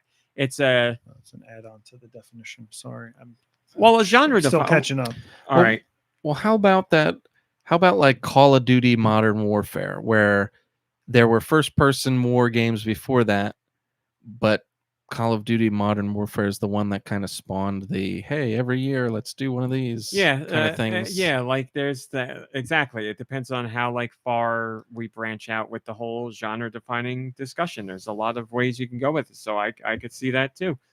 I'm trying to think of other like music games. Dance Dance Revolution. There were plenty of spin-offs and other takes on that. That's a genre definer. And like Rez defines what the genre can be in a way, like what it can like present or offer, where other genres would struggle to achieve that. I don't know. It's a really interesting question. So hopefully we gave you some good answers there on different genres. Some like created their own genres. Yeah, oh yeah, definitely. You know, like I don't even know. Anastasia, you're right. They say Wii Music Mortal clearly Kombat. defines the music genre. For a fighting game, yeah. See, there's Street the argument Fighter of and Street Mortal Fighter and Mortal Kombat. They are forever genre definers. Mortal Kombat, the more combo or the more mature based, and Street Fighter, the more combo based. But yeah, those Urban are genre Champion, definers. the crap based. What about a genre that you don't really see anymore, like a beat 'em up, like Streets of Rage is pretty genre defining for without that. a doubt. But you don't really see that. Like, they're not really the I'd most say beat 'em popular ups types of games. They're are coming back. pretty popular right now. Pretty frequent right now. I don't know how popular they are, but we get genre or we get beat 'em ups pretty often. We got the Turtles one, we got the He-Man one coming out. We Streets got of Rage 4, Streets of Rage I guess. 4 coming out. River City Girls. River City Girls, yeah. GoldenEye. GoldenEye is a first-person Oh, genre definer. Yeah, Doom, obviously, Wolfenstein. I know I'm forgetting one. Quake. That's the other one. Yeah, lots of great examples in there. What about like visual novel game? I was thinking that Ace Attorney. You can't not put Ace Attorney. That might be the biggest one, and by a wide margin, more than any other genre here, because it really was the breakthrough moment for that kind of game. Like to have a genre that hardly existed outside of Japan to break through here to become what it is now. Like Ace Attorney, in my opinion, did that. Ace Attorney was the one that opened the door for all of that to happen. Without Ace Attorney, I don't know. Without Ace Attorney, I'm sure we would have gotten to a point where visual novels would have taken off. But Ace Attorney was the one that kicked the door down, really. I'm glad you brought that up. I think that might be the best example of genre defining, because it was so monumental in making that a worldwide thing. Ace Attorney, there you go. Any objections on that one? Oh. 2 weeks in a row we're talking about Ace Attorney. Anastasia, the pigeon Ace Attorney game, certainly a genre definer as well. The GoNintendo podcast is over. It's now the Ace Attorney podcast from here on out. Yeah, we almost hit 1,000. Talked but now about we're gonna switch over to Ace Femboy Attorney. Ace Attorney last week, and now just Ace Attorney visual novel in general. Patreon question. MomBrain, did you know that you can join the Patreon for $1? Jaketrix did, and they asked this question. They say, "Oh, banana." Donkey Kong loves his bananas. If a game developer adapted your life into a 3D collectathon game, what food would the player be collecting hundreds and hundreds of? Rolls, pizza. You know what's a recent one? Halva.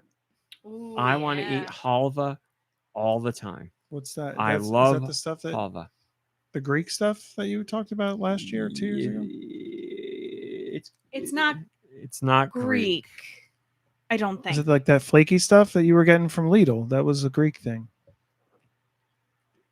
I don't know. The stuff that you were yeah. getting originally was a Greek thing, but I don't know From- if it really is. I'll Can look you? it Yeah. up. Yeah, I look think- at it. Yeah. But I love it. It's like a like flaky thing, but when you put it in your mouth, it kind of melts in your mouth or something. I'd say crumbly, but melt in your mouth afterwards. Yeah, Yeah. this is the stuff that we were. Yeah, it's not. This says Middle East, North African, Yeah. Eastern Europe, and South Asia. I love it. Like I think it's delicious. Like I really, really like it a lot. And we were just out and found it at a supermarket because I looked online to see if they had it, and they did. And they had pistachio and they had sesame, and I've had pistachio before, so I got sesame. Oh my god, it was so good! It's so That good. was what we had. in Yes, the yes, I past. forgot all about that one. Yeah. You're right. Yes, you're right. I 100% forgot about that. But yes, I like it's a top dessert for me. Like I would, and it's bad because it's like fudge in terms of how little you eat and how many calories it is. It's like really bad, and I could blow through But, it. and it's Like- also airy, so it doesn't feel like yeah, it's bad. it's not heavy like fudge. No, I could blow through a brick in like a sitting, and it'd take like a couple minutes. Like it's just so good. So I don't know. I'd put, how about you guys? Foods, gnocchi, collect that in the game. What was the full question again? It's a collectathon video game, and you're gonna collect. Donkey Kong collects bananas because he loves them. In the Nicky Hill game, you would collect what food? Oh, I'll have to think about it. Tiramisu, Oh, I Beef know what S. Deux is. beef S. Oh, really? Well, I was gonna.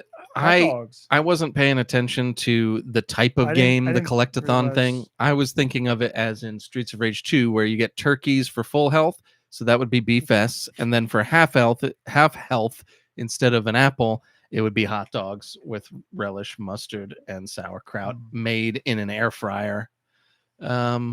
But yeah, as far as collectathon, Your go-to food in a collectathon. Yeah, I you're don't- Donkey Kong in a Bonanza, but you're milkshakes for eating what? me. There you go, milkshakes. I mean, it would probably be like potato chips or Doritos or something. I cannot stop once we're I starting. didn't used to have that problem. I do have it now, definitely. It's like MomBrain? Pringles. Once you pop, you can't Ice stop. cream? Ice cream, without a doubt. Girl dinner, just girl dinner. Chips and melted cheese. Poverty nachos. Poverty nachos. Mhm. Thank you for that question. Now I'm very hungry. Mm. Now let's do music. Music. Send your music to goninpod@gmail.com. Where do I send that music? Goninpod@gmail.com. Maybe I will Put send that music in the title. Help out your Help. local mom brain. Oh, collecting limes in my game. Oh, of course, George. Of course. No one would even question that. Wow. Not too bad. All right. I got music. You want to hear it? You want to hear it? Oh. I am ready. Are you? I hope so. Okay. Wrong. Grimlock is ready. Okie doke, my friends, my dears, my lovelies. The first song we have for this week is from a dear and lovely person, Mikey3319. It's Game Boy. Mm, Game Boy Color. it sure is.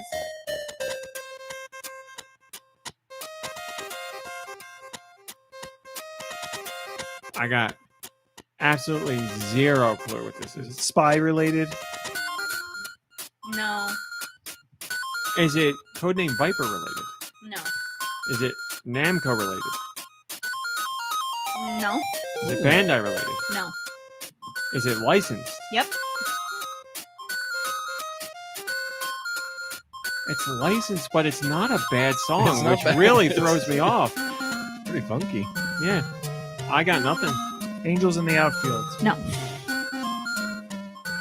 Yeah, I'm bowing Looney out. Tunes. No. Sounds very cartoony. It is a cartoon. Ren and Stimpy. See, this is where I'm Rugrats. struggling There was no Rugrats game until recently. until now because it's a good song, so I'm flummoxed. Barbie or something? Nope. Are we Smurfs? Nope. are we getting close to a tree to bark up? No, don't do that. Too many hints. She told you cartoon. Cartoon? Yes. You Roger asked her. Rabbit. Nope. Tailspin?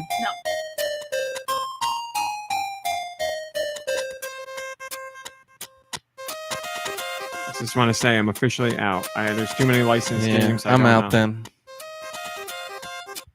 Hunchback of Notre Dame? No. No. What? What is it? I'm out. The Simpsons, Night of the Oh, Living okay. Treehouse of Horror. I would have never guessed that was Simpsons. The game Wow. music in Simpsons games is usually terrible. I never played that either. Wow. Yeah, I've never Would have played that. never guessed that. Never even heard of it. This one's Simpsons? Never heard of from No, Matthew. it's good. American Gladiators. Is this Super Nintendo? It is. He asks, knowing it is. It is. Hmm. That baseline is Capcom. Usually. Not as I mean, it reminds me of Capcom. But drum is Capcom. The too. trumpet sounds Capcom-ish, no? I don't think it is. Oh. Who is it? Quintet/Enix. Oh, okay, all right. I could get Enix. I wasn't as familiar with Enix back in the day. They made RPGs, so it's not Dragon Quest. I know that, so I'm out. Well, I don't know what the hell Enix did besides RPGs back on the Super Nintendo. I got nothing. That's I know it's not a Final Fantasy. no. It's only this was back when it was SquareSoft and Enix. The two companies hadn't combined yet. Oh. So Enix did Dragon Quest, and they did like it's like three. It's like I don't remember what it is. It's something about sea I'm out. creatures, but I know that's not this. This is not about sea creatures. I don't think. I got no idea. I'm Enix out. is a weak spot. 0 for 2. I'm out. It is Soul Blazer. Yeah, would have never guessed it. Oh. I don't even. It doesn't even ring a bell. I don't know. Here's one from So- Radical Defect. A jacket made out of souls. Yes. I know this. I was playing a version of the song today or yesterday. This is Mother 3. You're right. One day we'll get around to doing that Patreon video I mean, series. I feel It's on bad me, because not you. I feel bad because I have the Game Boy version of the game, but I'm too scared to play it because it doesn't have traditional saves. This one is from Dre Gamer.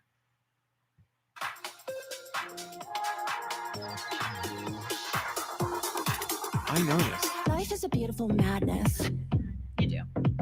You can move faster, you can stay static. Is this a Fortnite Life is a song? beautiful madness. Oh wow! You can I move remember- faster, you can stay static. Such a weird connection to Fortnite. I don't because I have music turned off in Fortnite. I don't know why I remember it. What does it say? What it is? You can move Yeah. faster, you can What does it say? Gwenpool's Multiverse. That's why. There you go. There we go. Okay. Story checks out.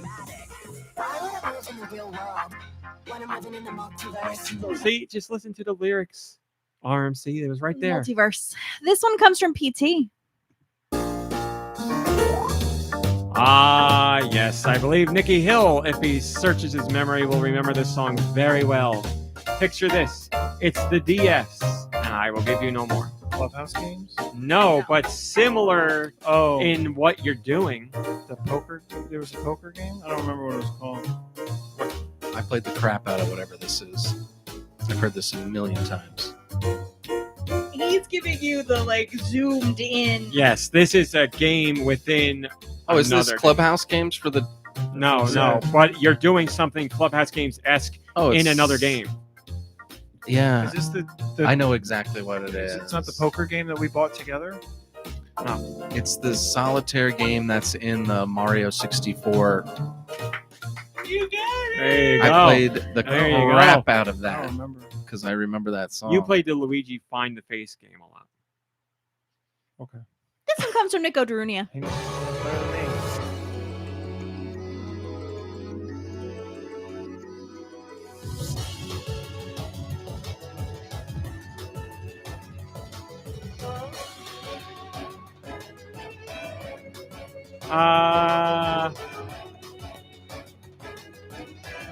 If I say it could be first party, then You'd I be right. think Pokemon. Yep.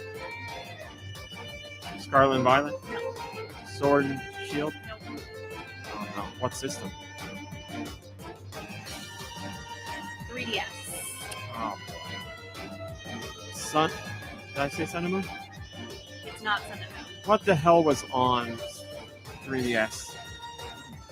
Luigi Dark Moon. Luigi's Mansion Dark Moon.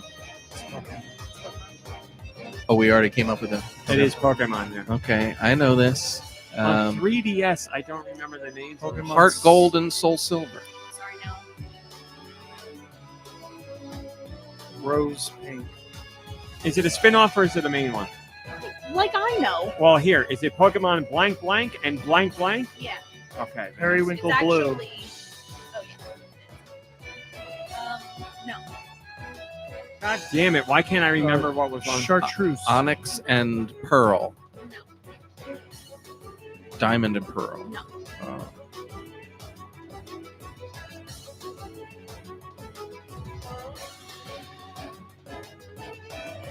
Can we just have it for guessing Pokemon? Sure. Oh, okay. Thank you. Woo! It's Omega Ruby and Alpha Sapphire. Oh my God! Why didn't we get there? Oh. This is from Knock on Wood.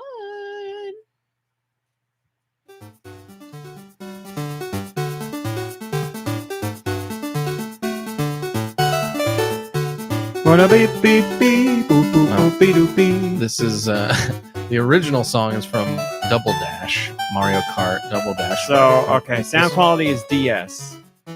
Yes. So Mario Kart DS. No, it's something very interesting. We know it's first party. We know it's DS. We know it's not Mario Kart. Right. So it's got to be a weirdo Nintendo title. No. It's not a Nintendo title. It's outside of a usual genre. Well, it's a Nintendo title. Yeah, I know it's a Nintendo game, but it's like one of their experimental or something. I mean, I guess, but it's like very well known. WarioWare. All right. No, the way she's talking makes me think it's like Nintendo. Yeah. I gotta like decipher what she's saying. That's a I'd good say song. that's an experimental game from Nintendo. Okay. But it was wasn't very like popular. a Picross or like a, like something that was like really Do you know? Does the name of the song on peach there? cart. Oh, so when you get the little Was the little remote control Yep. car, but the peach one. Okay. did Nintendogs do well? Super well, extremely well. Sorry, Why no more Nintendogs? because they did a new one for 3DS and nobody bought it. Also, Oh. for the Pokemon, Never even heard of the that. last Pokemon game, I was incorrect. Anastasia Beaverhausen did correct me. It was Pokemon Smelly Poo and Stinky Pea.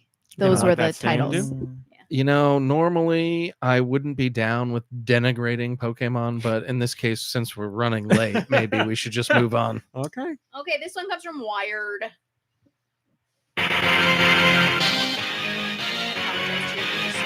We could go lower, I think.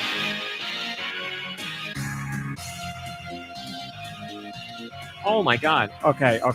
Is this a Mega Man related title? I don't think so. What system is this? Is this DS or is this GBA or is this Super Nintendo? Super Nintendo.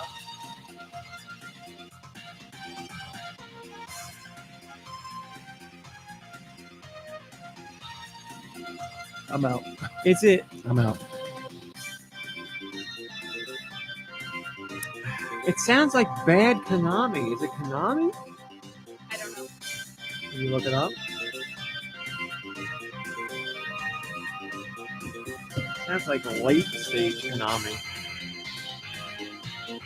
I mean, it's not horrible, but it just doesn't sound like Konami at its best. It is Konami. The hell is this? I don't know. I got nothing. Like all the Konami stuff, I know it's not. I know it's not. I know a lot of Konami. It's not any of the things I played. I'm out. I'm out. Nicky Hill? I said I'm out. It is Sparkster. Oh my God! And it's a franchise I like. I still haven't played Sparkster though. I never played the Super Nintendo game. I played Rocket Knight Adventures on Genesis and then Sparkster on Genesis, and I don't think it had all the same music. Maybe I'm wrong. Oh. Did not play Sparkster on Super Nintendo. This one's from Spaniel 53.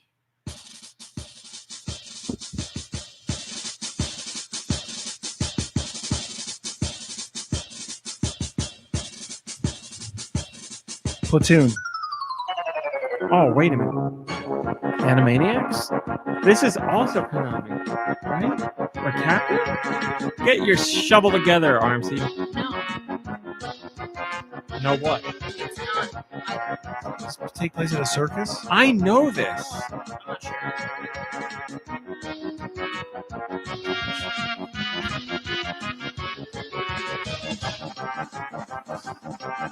Oh, okay. This is Okay, giving me okay, anxiety. okay, I am okay. out.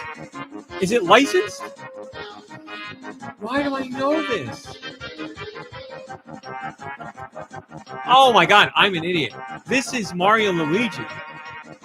No, this is Superstar. This is Mario, Super Mario RPG. There you have it. Jesus Christ. I fell apart on that one.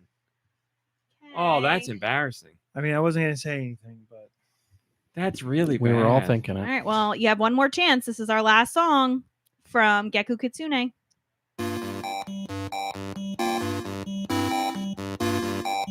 This is a remake of a song I know. Okay, this is Donkey Kong Land.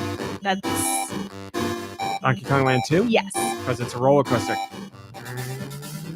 Yeah, this is the Game Boy version of the Super Nintendo song. Still pretty good. Guys in that game go like this.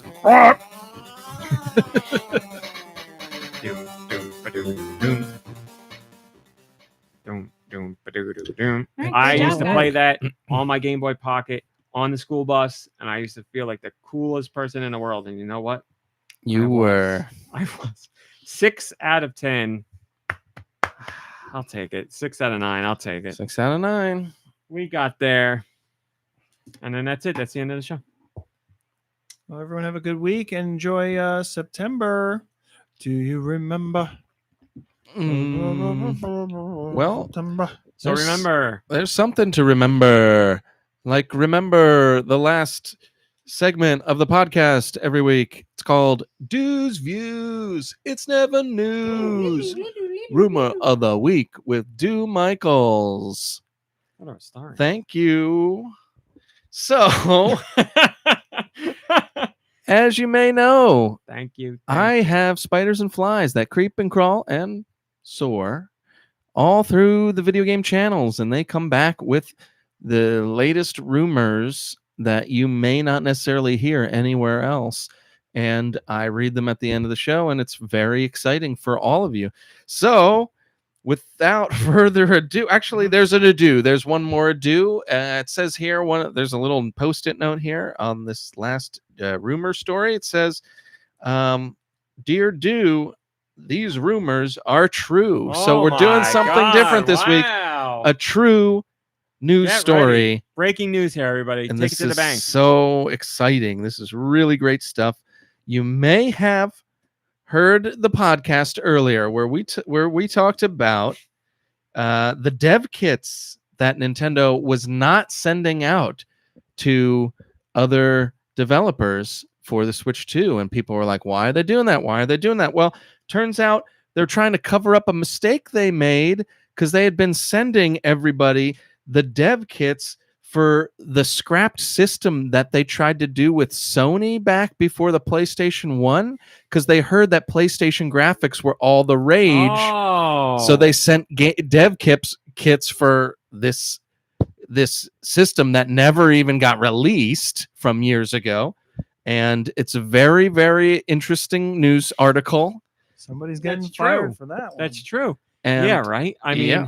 to base the whole system on one graphical style, it's not usually what Nintendo does, but I guess they shifted gears at one point. They shifted gears, I mean, people. they've proven that Metal graphics are Gears. not what's important. That's exactly what's important. And going Oh, back right, to that the is oldest what it style is. of graphics, Polygon is what they want to do. Right. And we'll see what happens moving forward. It's going to take a while to fix that, so we're going to be waiting a while. But But I good mean, things come to those who wait. and says this they spider. will be Switch 2 dev kits where developers make games that look like PS1 games. Well, thank you for the very true story, Deux. Don't It's thank great me. to have breaking news. Thank you, spiders and flies. And they say you're I welcome. appreciate it. All right, everybody. That's it. Thanks for watching. Thanks for listening. We will see you next week. Oh, next week's gonna be different because I gotta go to a MomBrain and I gotta go to a wedding. So I don't know. Maybe Friday, I guess. Well, definitely Friday. I just don't know when. It's I'll not let Deux you and know. I. We're not getting married. I'll let you know. They're still living in sin. We're also still waiting for our invite. And that's it. Goodbye, everybody. Hot Goodbye. dogs. Bye, everybody. Goodbye. Good night. After show anything? Anybody? I don't know. After show? I got nothing. I watched Thunderbolts. It's on Oh. Disney Plus. What do you Oh. think? It was fun. Spoilers. Yeah, it was pretty good. No, he went the right name. I'm glad you liked it. Yeah, I liked a lot of it. Yeah, thought it was pretty good. I'm up to date with all the characters too, so I think like if I wasn't, maybe I would have been thrown off a little bit. You didn't really need much. I liked the smaller scale for the most part of it. I really like the soundtrack to that movie, like the original score to that movie. I really enjoyed it, especially when what's his face is flying up in the air when he first awakens, and Right. that song does something for me. I really like that song. Yeah, I And the did. Thunderbolts theme, I really like. I should go back and pay more attention to the score. It kind of went under my radar. Yeah, it's by Sun Lux.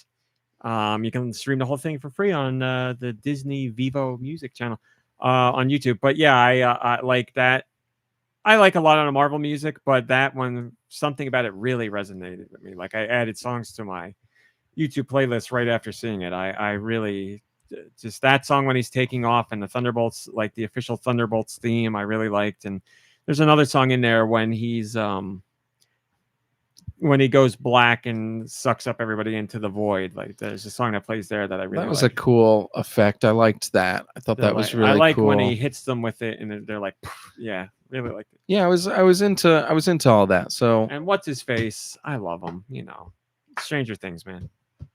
oh yeah, what's his David David Harbour. David Harbour. Yeah, I really like him, and I like him in that role, and I like his stupid passion. Like he's just a fun character. He's fun. Yeah. to watch. yeah. His scream of yes when they're all chained up and they find out they're gonna. I love it. Like I want to record that and send that into Discord when somebody. Like I just really love that Yeah. scream because I imagine like I like when it comes to recording that felt great, and other people probably were trying not to laugh while that was going on. It's Yeah. just Yeah, his character feels There it like great. he feels the way I think the audience does, because you want to see them get together and like Yeah. do well as a team. And Yes. his like, compassion for that is really Yes. infectious. And so I like really- all that, and I really like the heart in that movie. Like it has Yeah. like a good heart. it has a pretty good heart. I did appreciate that. And like, but I mean, I'm coming off of like Brand New Day and whatever the other one before that was. And Brand New Day might have been like the worst Marvel movie for me in a long time. So like, there's no way this could have like failed in my eyes, but it was way better than I was expecting it to be. I almost was hoping that the whole movie was going to be that small scale where they would have to work together just to get out of that bunker. And I was Yeah. like, this might be the whole movie. Final And I was movie. like, that would be kind of cool. But then I was like, what do you like? They wouldn't do that. Yeah. Like, I don't think they would. And it's better for the overarching story. I think that they didn't, but that would have been a cool, like a fun little take on it. But yeah, for the most part, I really liked it. And I mean, I absolutely love Florence Pugh as an actress. She's just so good. And like, she's great in this, you needed Yeah. somebody like that to kind of hold it all together. I think so. like the actors feel like a ragtag group outside of their characters. Like I don't know, there's just something about that group of people working together that I like, and I think it works well for those characters. I think it helps that two of them are nepo babies. Regardless, I think they're both talented enough, but like it helps that they're like lesser versions of their father. Like Bill Pullman is a main man, and his son is pretty good in it. And like then there's Kurt Russell's son, who's pretty good as well. But like they're just not as good. Not that they have to be, and I shouldn't be comparing them, but maybe that's like lending itself in a way subconsciously to me thinking that about them being kind of like the B team in a way, you know. But yeah, I don't know.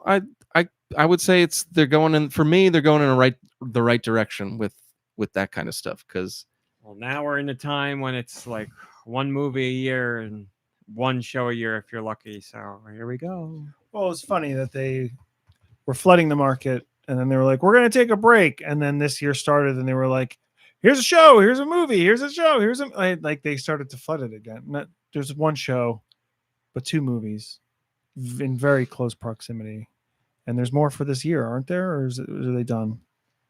They're done. Why do you talk about the 2 movies this year? Brand New Day. Oh. And then like shortly after that, I guess, or something. I don't remember when Ironheart came out, but then this came out. And there was, I feel like there was more than just that because it was like pretty rapid. I can look it up. Let's look it up and then we'll get out of here. Shows, movies in order. Yeah, I saw MomBrain and I saw Superman and we really liked that. I'm a big fan of Peacemaker. I really liked Fantastic Four a lot. And Fantastic Four came out, so that's a third one. All the third movie this year. All the crazy. They're just coming. Please keep them coming. Well, you're combining shows and movies too, but I mean, as far as output, 3 Marvel movies, and we're in August, so it's pretty rapid still. 3 Marvel movies. Let's see. Whoa, what the hell? It was Brand New Day, Thunderbolts. I'll tell you if you just give me a minute. I'm sorry. I guess. Brave New World was 2025. Thunderbolts was 2025, and Fantastic Four was 2025. Wow, there you go. That's news to me. Next year is Spider-Man and Doomsday. Doomsday, but I have a feeling Doomsday is probably going to get pushed back again. Next year for TV is Wonder Man. Oh wait, when did Spider-Man cartoon version come out? Oh, I'm not looking at TV shows. Let me tell you. Was that Amazing Spider-Man or something? Your Friendly Neighborhood Spider-Man. That was this year, yes. Yeah. Daredevil was this year. They've been cranking them out. Marvel Zombies is still coming this year, which I which I really dislike zombies. So that's going to be a hurt watch for me. Yeah, I love zombies, and I really didn't like that one episode. So I'm not looking forward to a whole show of it. I wish I could tell you what it is about zombies, but you put them in anything, and I'm like I go into negative interest. I don't care. Like I'm so like give me like here's an enemy that is usually slow, and they also can't talk, and they don't really do anything but like shamble. It's like, can we have like fodder that can speak or do something instead of just like it's a big wave nothing? And I know, like, you know, that's not the popular opinion, and I won't not watch something because of zombies, but I just when I see zombies I'm like, yeah, now give me historical zombies and forget it. I mean, I love zombies, I just do, but I can see where you're coming from, and a lot of times somebody like you might find more of a you definitely would find more of a like the apocalypse has zombies, but the zombies aren't the real threat. It's the humans and like the emotions and the interpersonal, you know, relationships between these humans that just can't make it happen together in the apocalypse. That's usually, you know, once they become good at killing the zombies, then that's like the real threat is other humans. And I find that stuff interesting, but yeah, I can see, you know, first of all, I can see being burnt out on it just because it's everywhere. But yeah, then you have people like Resident Evil who's getting away from the zombies, and that turns my stomach sour. Well, the problem is like Resident Evil started with zombies, so yeah, I feel like they're part of their DNA. So I still think they should be there, like that. Right. That's so when they're not there, it feels wrong. Or if they were all dressed like Roddy Tops, would you like it? No. Because they'd still be she like talks. realistic. They'd She talks, be exactly. ugly, but dressed like her. See, Roddy Tops I got no problem with because she talks. Plus, she carries her own head. Come on. She's got personality. Like, give me a zombie like that. Yes. One that talks. Stubbs. Great Yeah, zombie there you go. personality. More Stubbs, people. More Stubbs Does he and talk less. though? He doesn't talk. He farts. He's and very throws person- limbs. yeah, but he's very Or no, per- what does he throw? He throws like his liver. Or But he something, makes. right? You see him like grumbling and making faces. He's got a personality. You don't see that from other zombies in zombie movies and TV shows. They just kill. Well, when Give me you a do show see with that- Stubbs and Roddy. When you do see that in other media, people get upset because zombies are not supposed to be feeling. things. Zombies aren't fucking real. They can do whatever. It's after show. It's after show. Look Zombie can around. do whatever they want. Look around. Zombie can be sexy. Zombie can be funny. Zombie can be Itchy, tasty. Did you say itchy? Zombies are definitely itchy. All right, that's it. Thanks for watching. Thanks for listening. Hang out with friends. Play some games. Rest, relax. You deserve it. Hang out with friends and family. We'll see you sometime before whatever Saturday. 2026. But that's it. Goodbye, everybody. Goodbye.